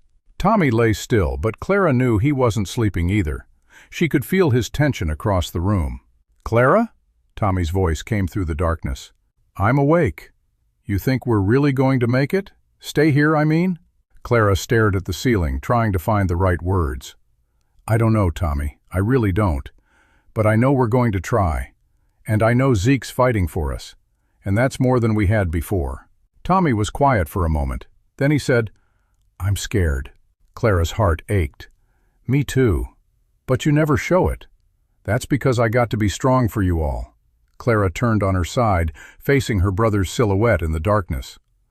"But I'm scared, Tommy. Every day. I'm scared Burke will come back. I'm scared the judge will say no. I'm scared we'll end up separated after everything we've been through." "Then how do you keep going?" Clara thought about it. She thought about Mama's voice, singing lullabies in the kitchen. She thought about the copper pot, dented and stained, but still holding strong. She thought about Zeke's gruff kindness, about Sammy's first laugh in 6 months, about Mercy's silly songs, and Lily's toothless grin. "Because the only other choice is to give up," she said finally. "And I ain't a quitter, Tommy. Whitfields don't quit." Tommy was silent for a long moment. Then she heard him whisper, "Mallisters don't either." Clara smiled in the darkness. "No," she agreed. "I reckon they don't." The next morning, the newspaper arrived with Zeke's rebuttal. The headline read, "Rancher denies allegations, seeks to adopt orphans." The article presented a different story, one of a broken family finding refuge, of a grieving man rediscovering purpose, of children who had done nothing wrong except try to stay together. Clara read it 3 times, committing every word to memory. It wasn't a victory, not yet, but it was a step in the right direction. Around midday, the clouds rolled in, heavy and gray. The wind picked up, carrying the smell of rain. Clara was bringing in laundry when she saw a familiar figure on the road. Sheriff Burke. He was alone this time, riding slowly toward the gate. Clara's heart hammered, but she forced herself to stay calm. She set down the laundry and walked to meet him. "Afternoon, Sheriff." Burke reined in his horse and looked down at her. His face was hard, but there was something different in his eyes, a weariness, maybe even doubt. "I read the paper," he said. "So did half the territory. Your version of events paints a pretty picture." Burke's voice was flat. "But I know the truth, girl. I know what you did to Deputy Horace." "What I did to Deputy Horace was defend my family," Clara said, her voice steady. "And I'd do it again." Burke's jaw tightened. For a moment he looked like he might argue. Then he let out a long breath. "I ain't here to fight. I'm here to warn you. Judge Morrison's been hearing talk. There's folks in town who think Mallister's lost his mind, taking in a pack of wild children. There's others who think you're a danger to the community. And what do you think, Sheriff?" Burke met her eyes. "I think I got a job to do, and that job says I got to enforce the law. But I also got a daughter of my own back east. She's about your age." He paused, something flickering in his expression. "If someone tried to take her away from me, I don't know what I'd do." Clara's breath caught. This was not the Burke she'd faced before. This was a man, tired and conflicted, caught between duty and something that looked almost like compassion. "You still going to try to take us?" Clara asked. Burke was silent for a long moment. Then he said, "Not today, but the judge will make his ruling, and whatever he decides, I'll have to enforce it." He gathered his reins. "You got 3 weeks, girl. Use them wisely." He turned his horse and rode away, leaving Clara standing in the dust with a heart full of confusion and a glimmer of hope. She watched until he disappeared over the rise. Then she turned and walked back to the kitchen, where the copper pot waited on the stove, ready for the next meal. 3 weeks. She would make them count. But even as she rolled up her sleeves and reached for the flower, a small voice in the back of her mind whispered a warning. Burke might have softened, but the clock was still ticking. And somewhere out there, forces were gathering that could tear everything apart. Clara pushed the thought away and began to knead the dough. She had work to do. She had a family to save, and she had a promise to keep, no matter what it cost. The second week crept by on weary feet, each day bringing Clara closer to the inspection and further from the safety she craved. She woke each morning with a knot in her stomach, and went to bed each night with the same knot still tangled tight. The newspaper article had helped. People in town had started looking at Zeke with less suspicion. But Burke's influence ran deep, and there were plenty who still believed the lies. On the 14th day, Zeke returned from town with news that made Clara's blood run cold. Burke's filed a motion to expedite the hearing, he said, slumping into the kitchen chair. Judge Morrison's agreed to hear the case in 10 days instead of 3 weeks. Clara's hands went still on the biscuit dough. 10 days? But that's before Mrs. Ashworth's inspection. I know. Zeke rubbed his face, exhaustion etched into every line. I tried to argue against it, but Burke convinced the judge that the children's welfare was at immediate risk. Said the longer we wait, the more danger we're in. That's a lie. It don't matter if it's a lie, it matters if the judge believes it. Zeke looked up at her, his gray eyes heavy. We got 10 days, Clara. 10 days to prove we're fit to be a family. Clara felt the walls closing in. 10 days. It wasn't enough. It would never be enough. But she straightened her shoulders and met Zeke's gaze. Then we make those 10 days count. She threw herself into preparation with a feverish intensity. The kitchen gleamed. The children were scrubbed and dressed in their new clothes, simple but clean, bought with the advance Zeke had given them. Clara cooked elaborate meals to show off her skills, even when the men groaned that they'd burst if they ate another bite. "Girl, you're going to kill us with kindness," Jonas said, patting his belly after a particularly heavy supper. "Better than letting them take us away," Clara replied. Jonas's smile faded. He studied her for a moment, then said, "You know, I've been thinking. Maybe I should write a letter to the judge. Tell him what I've seen here, how you've turned this place around, how those children are thriving." Clara's eyes widened. "You'd do that?" "I'd do more than that if I thought it'd help," Jonas scratched his chin. "I ain't much for words, but I can tell the truth. And the truth is, you're the best thing that's happened to this ranch since, well, since before the fire." Clara felt tears prick her eyes. She blinked them back. "Thank you, Jonas. That means more than you know." That night a storm rolled in. Thunder rattled the windows, and rain pounded against the roof like fists. The children huddled together in the small room off the kitchen, their faces pale in the flashes of lightning. Lily cried, her small body trembling. Mercy sang softly, trying to calm her, but her own voice wavered. Then Sammy spoke. "I had a dream," he said, his voice quiet but clear. Clara turned to him. "What kind of dream, sweetheart?" "A bad one." Sammy's eyes were wide, fixed on some invisible point in the darkness. "I dreamed they came and took us away. You and me and Tommy and Mercy and Lily. They put us in a wagon and drove us far away, and Zeke couldn't stop them." Clara's heart clenched. She gathered Sammy into her arms, pulling him close. "It was just a dream, Sammy, just a dream." "But what if it ain't?" His voice cracked. "What if they really do take us?" Clara didn't have an answer. She wanted to promise him that it would never happen, that they would fight and win and stay together forever. But she had learned the hard way that promises could break. "Then we'll face it together," she said instead. "Whatever happens, we face it together. That's what family does." Sammy buried his face in her shoulder, his small body shaking with sobs. Clara held him, rocking back and forth while the storm raged outside and the other children pressed close. The next morning dawned clear and bright. The rain washed away as if it had never been. Clara was scrubbing the breakfast pots when Tommy burst through the kitchen door, his face flushed and his shirt torn. "Tommy!" Clara dropped the pot and rushed to him. "What happened? Are you hurt?" "I'm fine." Tommy's jaw was set, but his eyes were bright with unshed tears. "Got into a fight." "A fight? With who?" "Some boys in town. They was saying things about you, about Zeke. calling us trash and saying we ought to be sent away. Tommy's voice shook. I couldn't let them talk like that, Clara. I couldn't. Clara's first instinct was to scold him. Fighting would only make things worse, give Burke more ammunition. But looking at her brother's defiant face, at the bruise already forming on his cheekbone, she couldn't find the words. Sit down, she said instead. Let me get you some cold water for that bruise. She fetched a cloth and pressed it gently to Tommy's cheek. He winced but didn't pull away. You shouldn't have fought, Clara said softly, but I understand why you did. They was saying you're a criminal, that you should be in jail. Tommy's voice cracked. They said Zeke's only keeping us around so he can work us like slaves. Said the judge is going to send us all away, and there's nothing we can do about it. Clara's hands trembled, but she kept her voice steady. People say all kinds of things, Tommy. Most of it ain't true. You can't let them get to you. But what if it is true? Tommy looked up at her, his eyes pleading. What if the judge really does send us away? Clara knelt in front of him, taking his hands in hers. Then we fight. We write letters. We talk to anyone who'll listen. We do everything we can.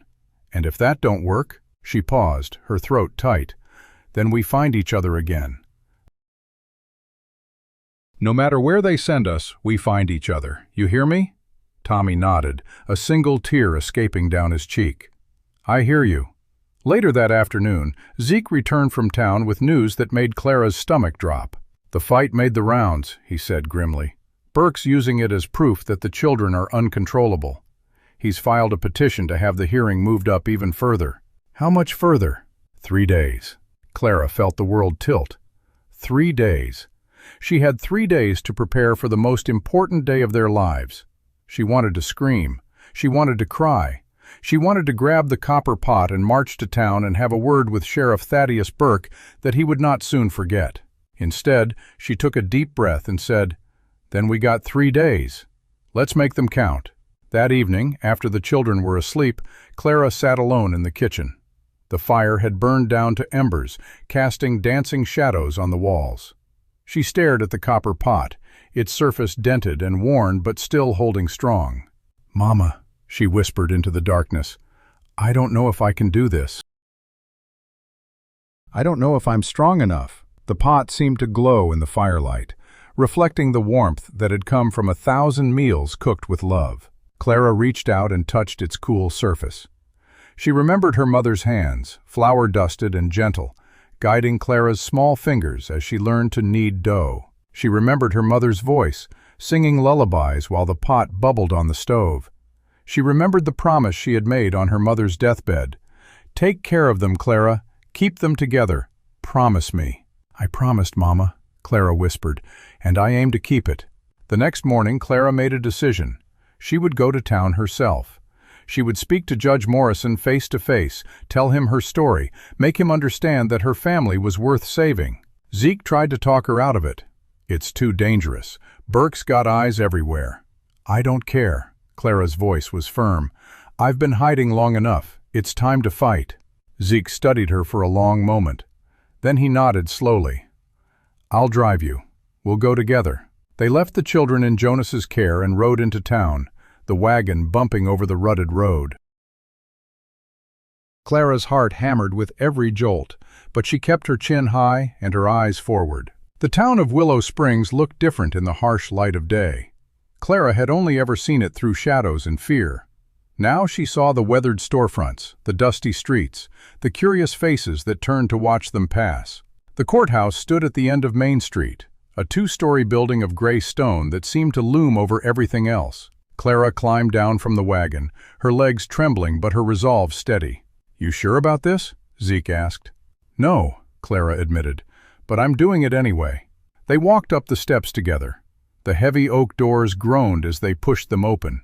Inside, the courthouse was cool and dim, smelling of old paper and floor wax. A clerk sat at a desk, looking up with mild surprise as they approached. We're here to see Judge Morrison, Zeke said. The clerk raised an eyebrow. Do you have an appointment? No, but it's urgent. It's about the Whitfield children. The clerk's expression shifted, recognition, perhaps, or judgment. She studied Clara for a moment, then said, Wait here. I'll see if the judge is available. They waited.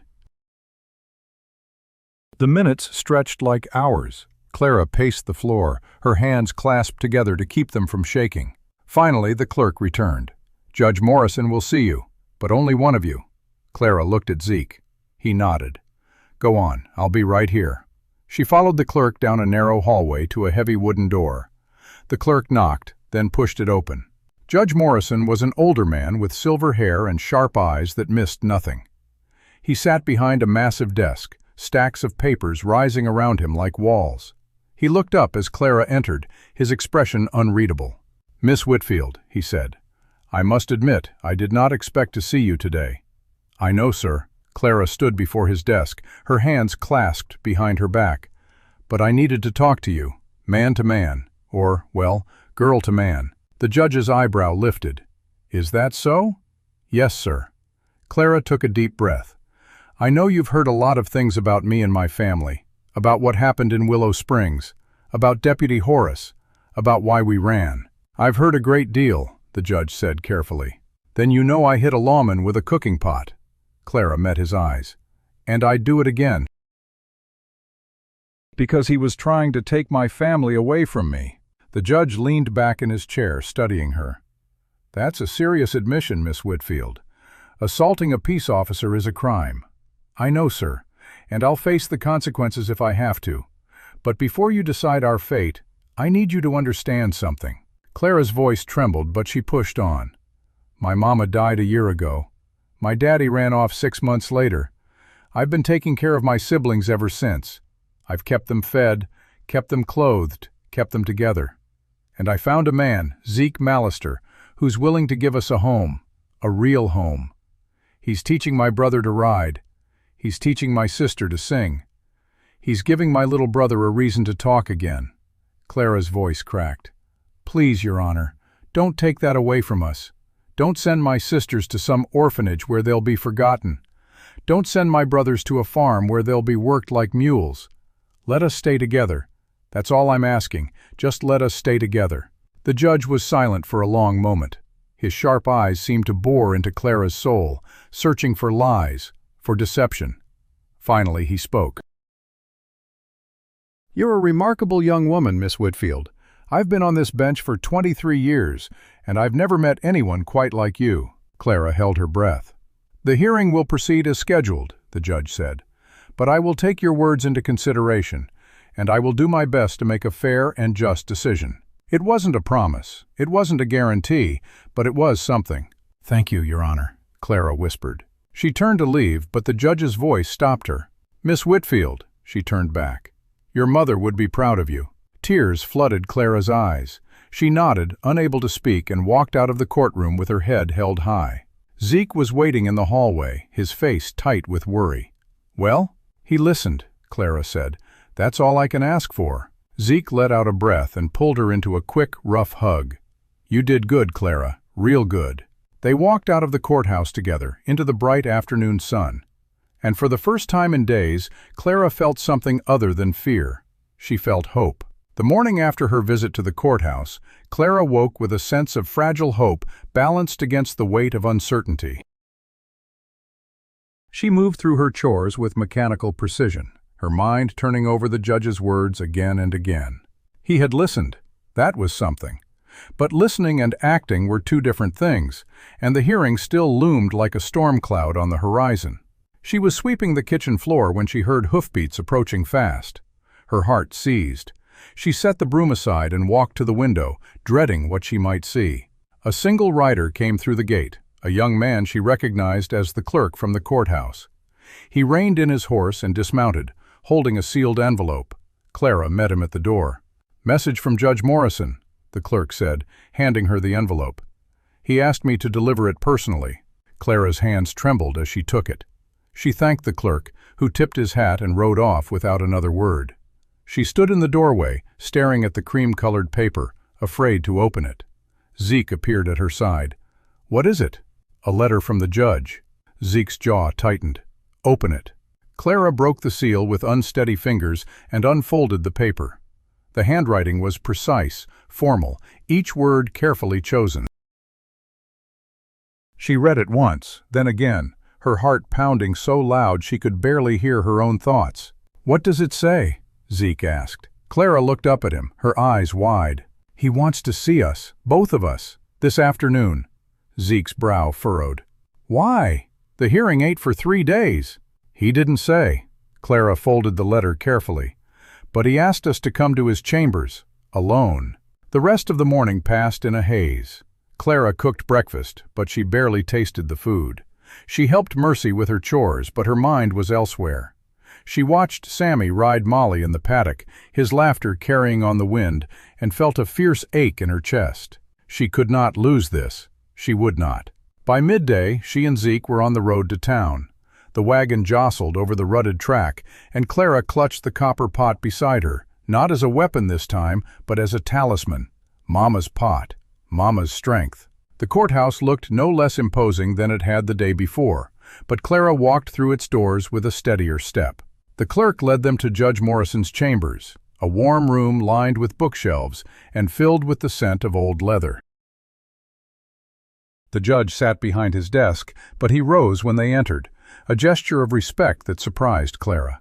"Mr. Mallister, Miss Whitfield, thank you for coming." He gestured to the chairs before his desk. "Please, sit." They sat. Clara's hands rested in her lap, her fingers intertwined to keep them still. Judge Morrison leaned back, his sharp eyes moving between them. "I wanted to speak with you privately before the hearing, off the record, as it were." Zeke nodded slowly. "We appreciate that, Your Honor." "I've been reviewing the case carefully," the judge continued. "I've read the reports from Sheriff Burke. I've read the article in the newspaper, and I've received letters from several members of this community, including Mrs. Ashworth, Mrs. Patterson, and one of your ranch hands, a Mr. Jonas Caldwell." Clara's heart leaped. Jonas had written. "These letters speak highly of you, Miss Whitfield, of your character, your work ethic, and your devotion to your siblings." The judge's eyes softened. "I've also reviewed Mr. Mallister's petition for adoption. It is thorough and well supported." "Then you'll approve it?" Clara blurted out, unable to contain herself. Judge Morrison held up a hand. "I cannot make that decision today. The hearing is scheduled and I must follow proper procedure. However, I wanted you to know that I am inclined to view your case favorably." Clara felt a sob building in her throat. She choked it back. "But there is a complication," the judge continued. "Sheriff Burke has submitted additional evidence this morning. He claims to have found a witness who saw Miss Whitfield strike Deputy Horace with deliberate intent to kill." "That's a lie!" Clara stood up, her voice sharp. "I hit him to stop him from hurting my brother, that's all. I never meant to kill him." "I understand." The judge's voice was calm. "But the law takes a dim view of violence against peace officers, regardless of intent. If this witness testifies, it could sway the jury, and the territory has already filed charges against you, Miss Whitfield. Those charges will be addressed at the hearing as well." Clara felt the floor drop out from under her. Charges. She had known they were coming, but hearing it spoken aloud made it real. "What kind of charges?" Zeke asked, his voice low and dangerous. "Assault with a deadly weapon," the judge said. "The copper pot has been entered into evidence as the weapon used in the attack." Clara's hand flew to her side, but the pot was not there. She had left it in the wagon. "The hearing will proceed in 3 days," Judge Morrison said. "I suggest you prepare your defense. And Miss Whitfield, I suggest you consider what you are willing to say to the court." They left the judge's chambers in silence. The walk back to the wagon felt like a funeral procession. Clara climbed onto the seat beside Zeke, staring straight ahead as the courthouse disappeared behind them. "He's trying to help us," she said finally. "The judge. He's on our side." "But Burke's got a witness." Zeke's voice was grim. "A witness who's probably lying through his teeth." "I know. They're going to ask you to testify. They're going to ask you what happened." Clara nodded slowly. "And I'm going to tell them the truth." Zeke glanced at her. "The truth might not be enough." "I know that too." Clara turned to face him. "But it's all I got, and I ain't going to lie to save myself, not if it means losing my family." Zeke was quiet for a long moment. Then he reached over and took her hand, his calloused fingers wrapping around hers. "Then we'll tell the truth together. Whatever happens, we do it together." Clara squeezed his hand, fighting back tears. "Together." The next 2 days were the longest of Clara's life. She moved through her chores like a ghost, her mind constantly churning. She practiced what she would say to the court, rehearsing the story of that terrible morning in Willow Springs. She held her siblings a little tighter, laughed a little harder at Mercy's songs, watched Sammy ride Molly with a fierce pride that bordered on pain. On the night before the hearing, Clara could not sleep. She lay in the darkness, listening to the breathing of her siblings, the creak of the old ranch house, the distant howl of a coyote. Her heart was racing, her mind spinning with worst-case scenarios. She slipped out of bed and padded into the kitchen. The copper pot sat on the stove, gleaming in the faint light from the embers. She touched its surface, feeling the dents and scratches that told the story of her life. "Mama," she whispered, "I'm scared." The pot offered no answer, but the memory of her mother's voice echoed in her mind. "You're stronger than you know, Clara, stronger than you'll ever understand."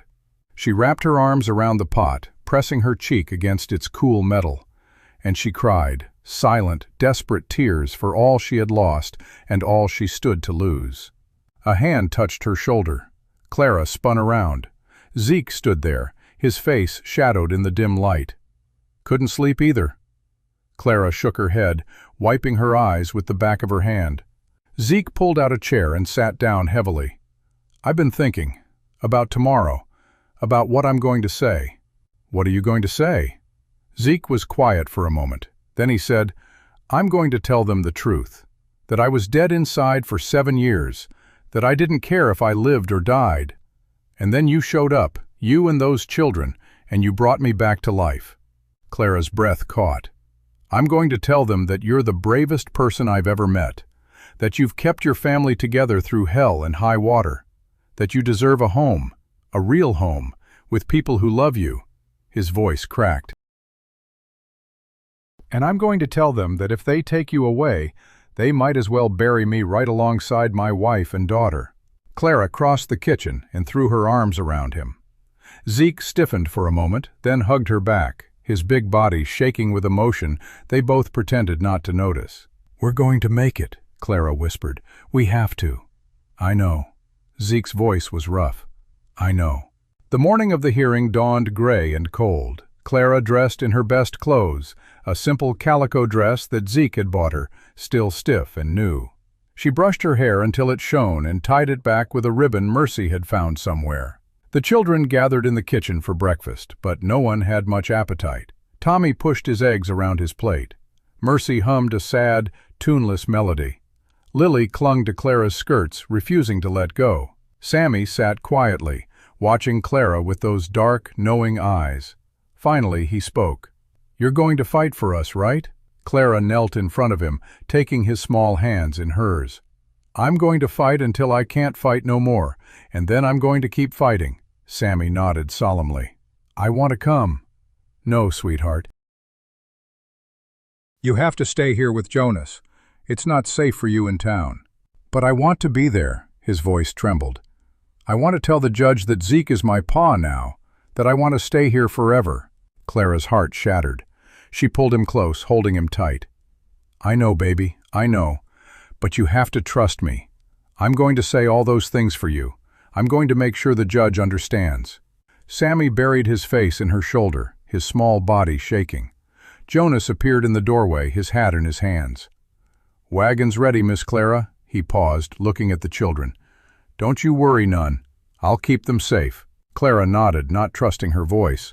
She kissed each child in turn, Mercy's freckled forehead, Lily's soft cheek, Tommy's bruised jaw, Sammy's tear-streaked face. Then she walked out the door without looking back. The ride to town was silent. Zeke sat beside her, his hands tight on the reins. The copper pot sat at Clara's feet, wrapped in a cloth.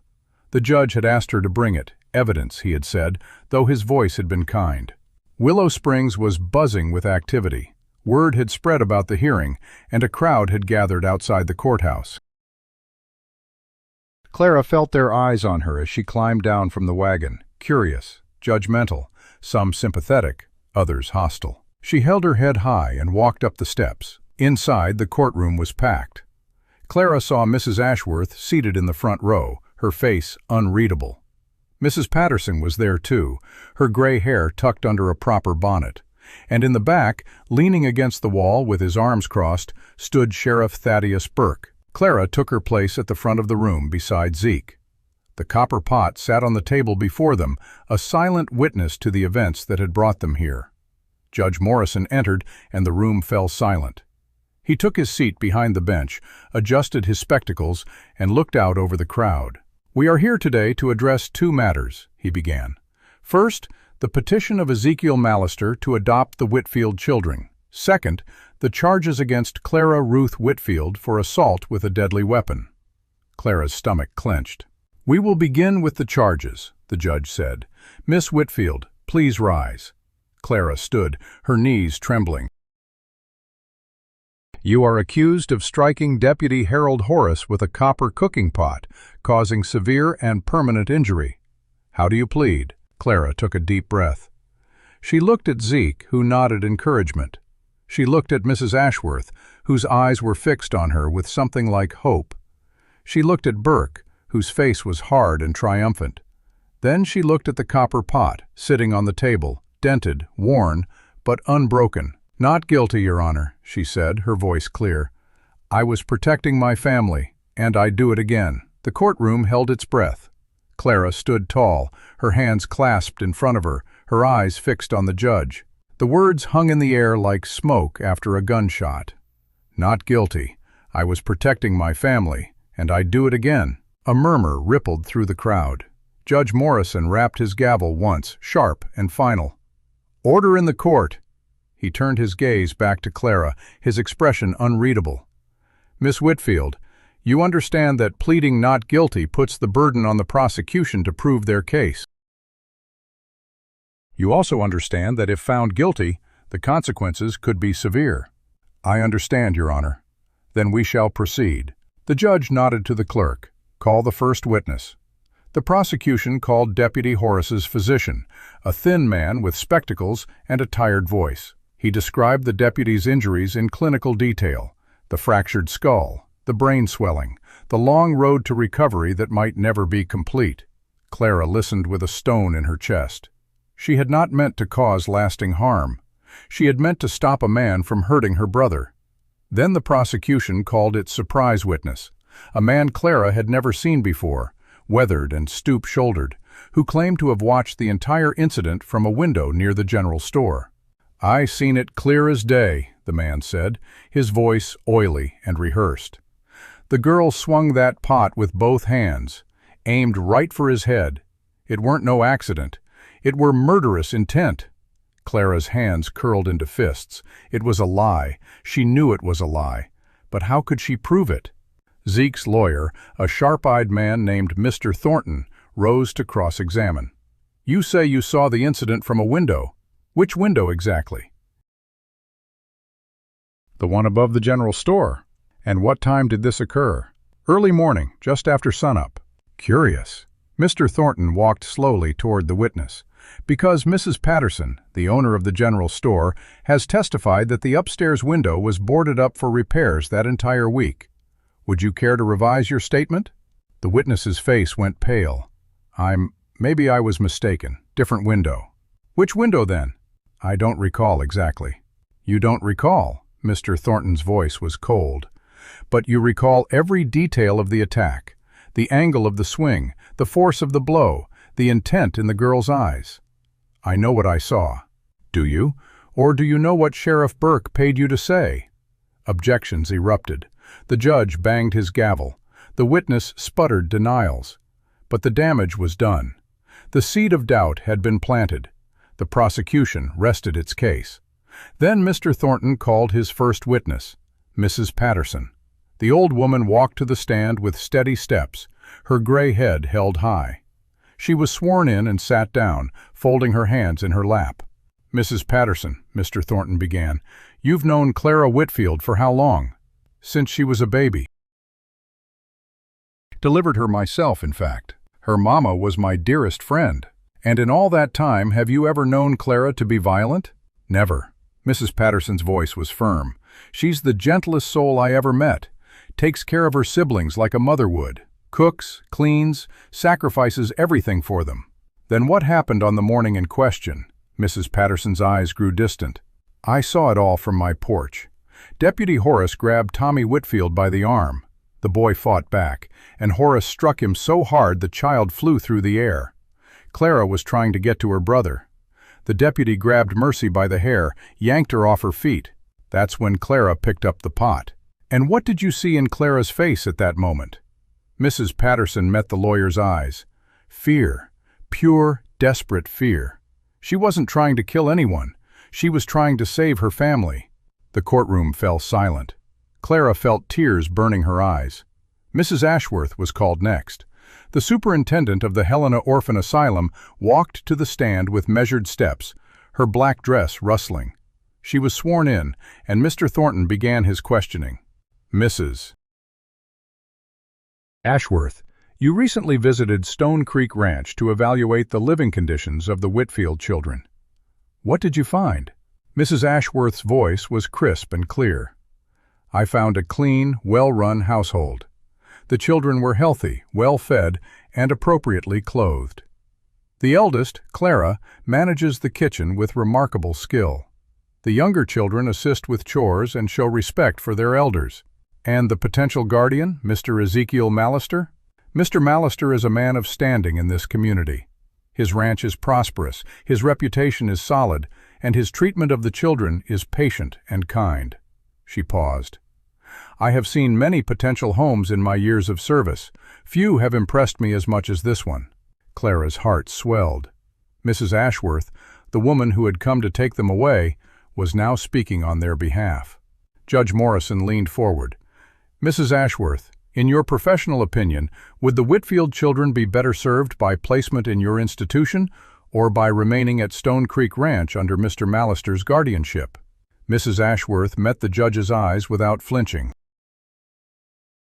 Your Honor, I have dedicated my life to the care of orphaned children, but I am not so proud as to believe my institution is always the best option. These children have found a home, a real home, with a man who loves them. To separate them now would be a tragedy. The courtroom was silent. Even the gavel seemed to hang motionless in the air. Then Judge Morrison called the final witness. Ezekiel Mallister, please take the stand. Zeke rose and walked to the witness box. He was sworn in, his voice steady despite the weight of the moment. His eyes found Clara in the crowd, and he held her gaze. Mr. Mallister, Mr. Thornton said, why do you want to adopt these children? Zeke was quiet for a long moment. When he spoke, his voice was rough, raw, unguarded. Because I was dead, he said. For 7 years I was dead inside. I lost my wife and my daughter in a fire. I watched everything I loved turn to ash, and I stopped caring. I stopped feeling. I stopped living. He paused, swallowing hard. Then Clara showed up at my gate. 5 children, ragged and starving, with nothing but nerve and a prayer. And she looked at me like I was worth something. Like I could be something. His voice cracked. She brought me back to life. All of them did. Tommy's got more courage than most men I know. Mercy sings like an angel, even when she's scared. Lily, 3 years old, and she's already got more heart than most folks twice her age. And Sammy hadn't spoken a word in 6 months. Not one word. Then I put him on my daughter's horse, and he smiled. He laughed. He said her name. Zeke's eyes glistened. These children saved me, Your Honor. Let me save them back. Let me be their father. I promise you I will spend the rest of my life making sure they are safe, loved, and never abandoned again. When he finished, there was not a dry eye in the courtroom. Mrs. Patterson was dabbing her cheeks with a handkerchief. Mrs. Ashworth sat with her hands clasped, her stern face softened. Even the clerk, a young woman who had seen countless hearings, was blinking back tears. Judge Morrison cleared his throat. I will take a brief recess before rendering my decision. He disappeared into his chambers. The courtroom buzzed with whispered conversations. Clara sat frozen, her hands gripping the edge of her seat, her heart pounding so hard she thought it might burst. Zeke returned to her side and took her hand. Whatever happens, he said quietly, you did everything you could. Remember that. Clara nodded, unable to speak. 20 minutes later, Judge Morrison returned. The room fell silent as he took his seat and adjusted his spectacles. "I have considered the evidence presented," he said, his voice grave. "I have weighed the testimony of witnesses, the character references, and the reports of the children's well-being. And I have considered the charges against Clara Whitfield." He paused, looking directly at Clara. "Miss Whitfield, you struck a lawman with a cooking pot. By the letter of the law, that is assault. But the law also recognizes the right of self-defense and the defense of others.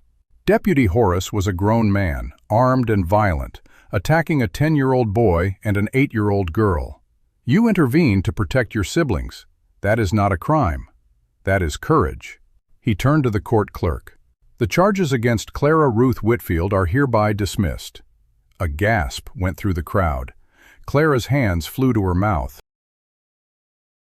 Zeke's grip on her hand tightened. "Furthermore," Judge Morrison continued, "after reviewing the petition for adoption and the testimony presented, I find that Ezekiel Mallister is a fit and proper guardian for the minor children, Thomas, Mercy, Samuel, and Lily Whitfield. The adoption is hereby approved, effective immediately." The courtroom erupted. Mrs. Patterson burst into tears. Mrs. Ashworth nodded slowly, a rare smile crossing her stern face. Jonas, seated in the back, let out a whoop that earned him a sharp look from the bailiff. But Clara didn't hear any of it. She was already in Zeke's arms, sobbing into his chest while he held her tight, his own shoulders shaking with emotion. "We did it," she whispered. "We did it."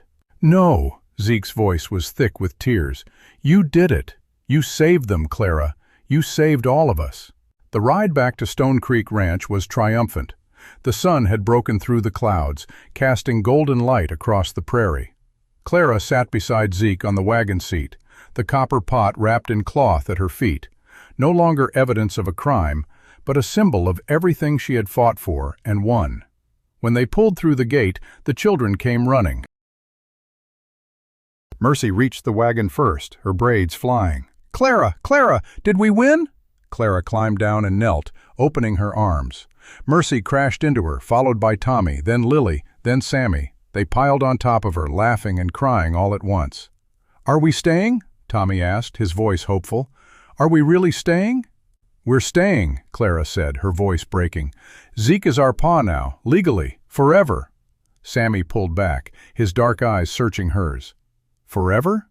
"Forever." Sammy's face lit up like the sun breaking over the mountains. He turned and ran toward the paddock where Molly stood waiting. "Molly!" he shouted. "I'm staying forever!"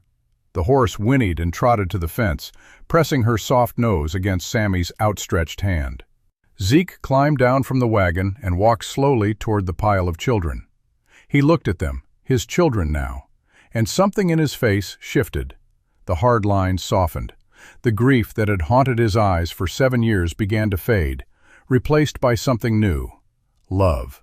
"All right, you lot," he said gruffly, his voice thick with emotion. "Supper's in an hour. Clara and Mercy are cooking, and I expect every plate cleaned." Mercy giggled. "You sound like a real pa." "I am a real pa," Zeke's voice cracked, "and don't you forget it." That night the kitchen was warm and full of laughter.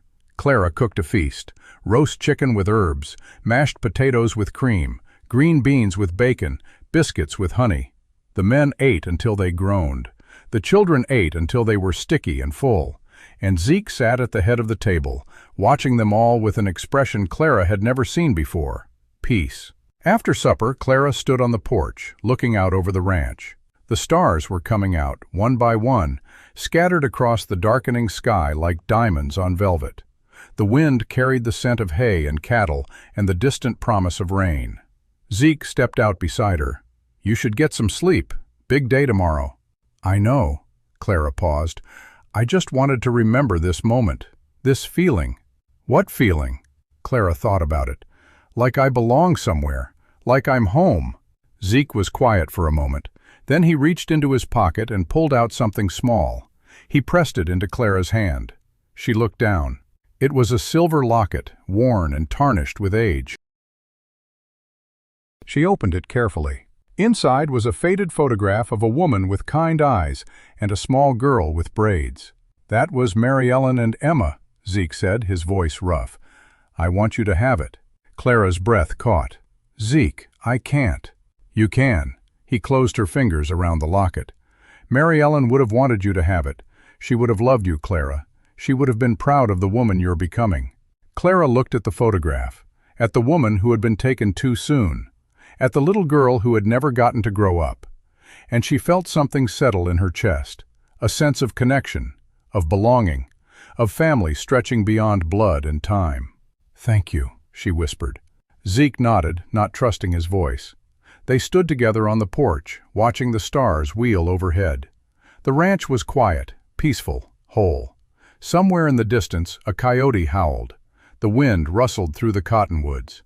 And Clara Whitfield, soon to be Clara Mallister, felt her heart swell with a joy she had almost forgotten was possible. Because this was her home. These were her people. And no matter what trials lay ahead, they would face them together. This is Clint Dawson, and you've been listening to Frontier Heart Audio. Until next time, keep your heart open and your trails safe.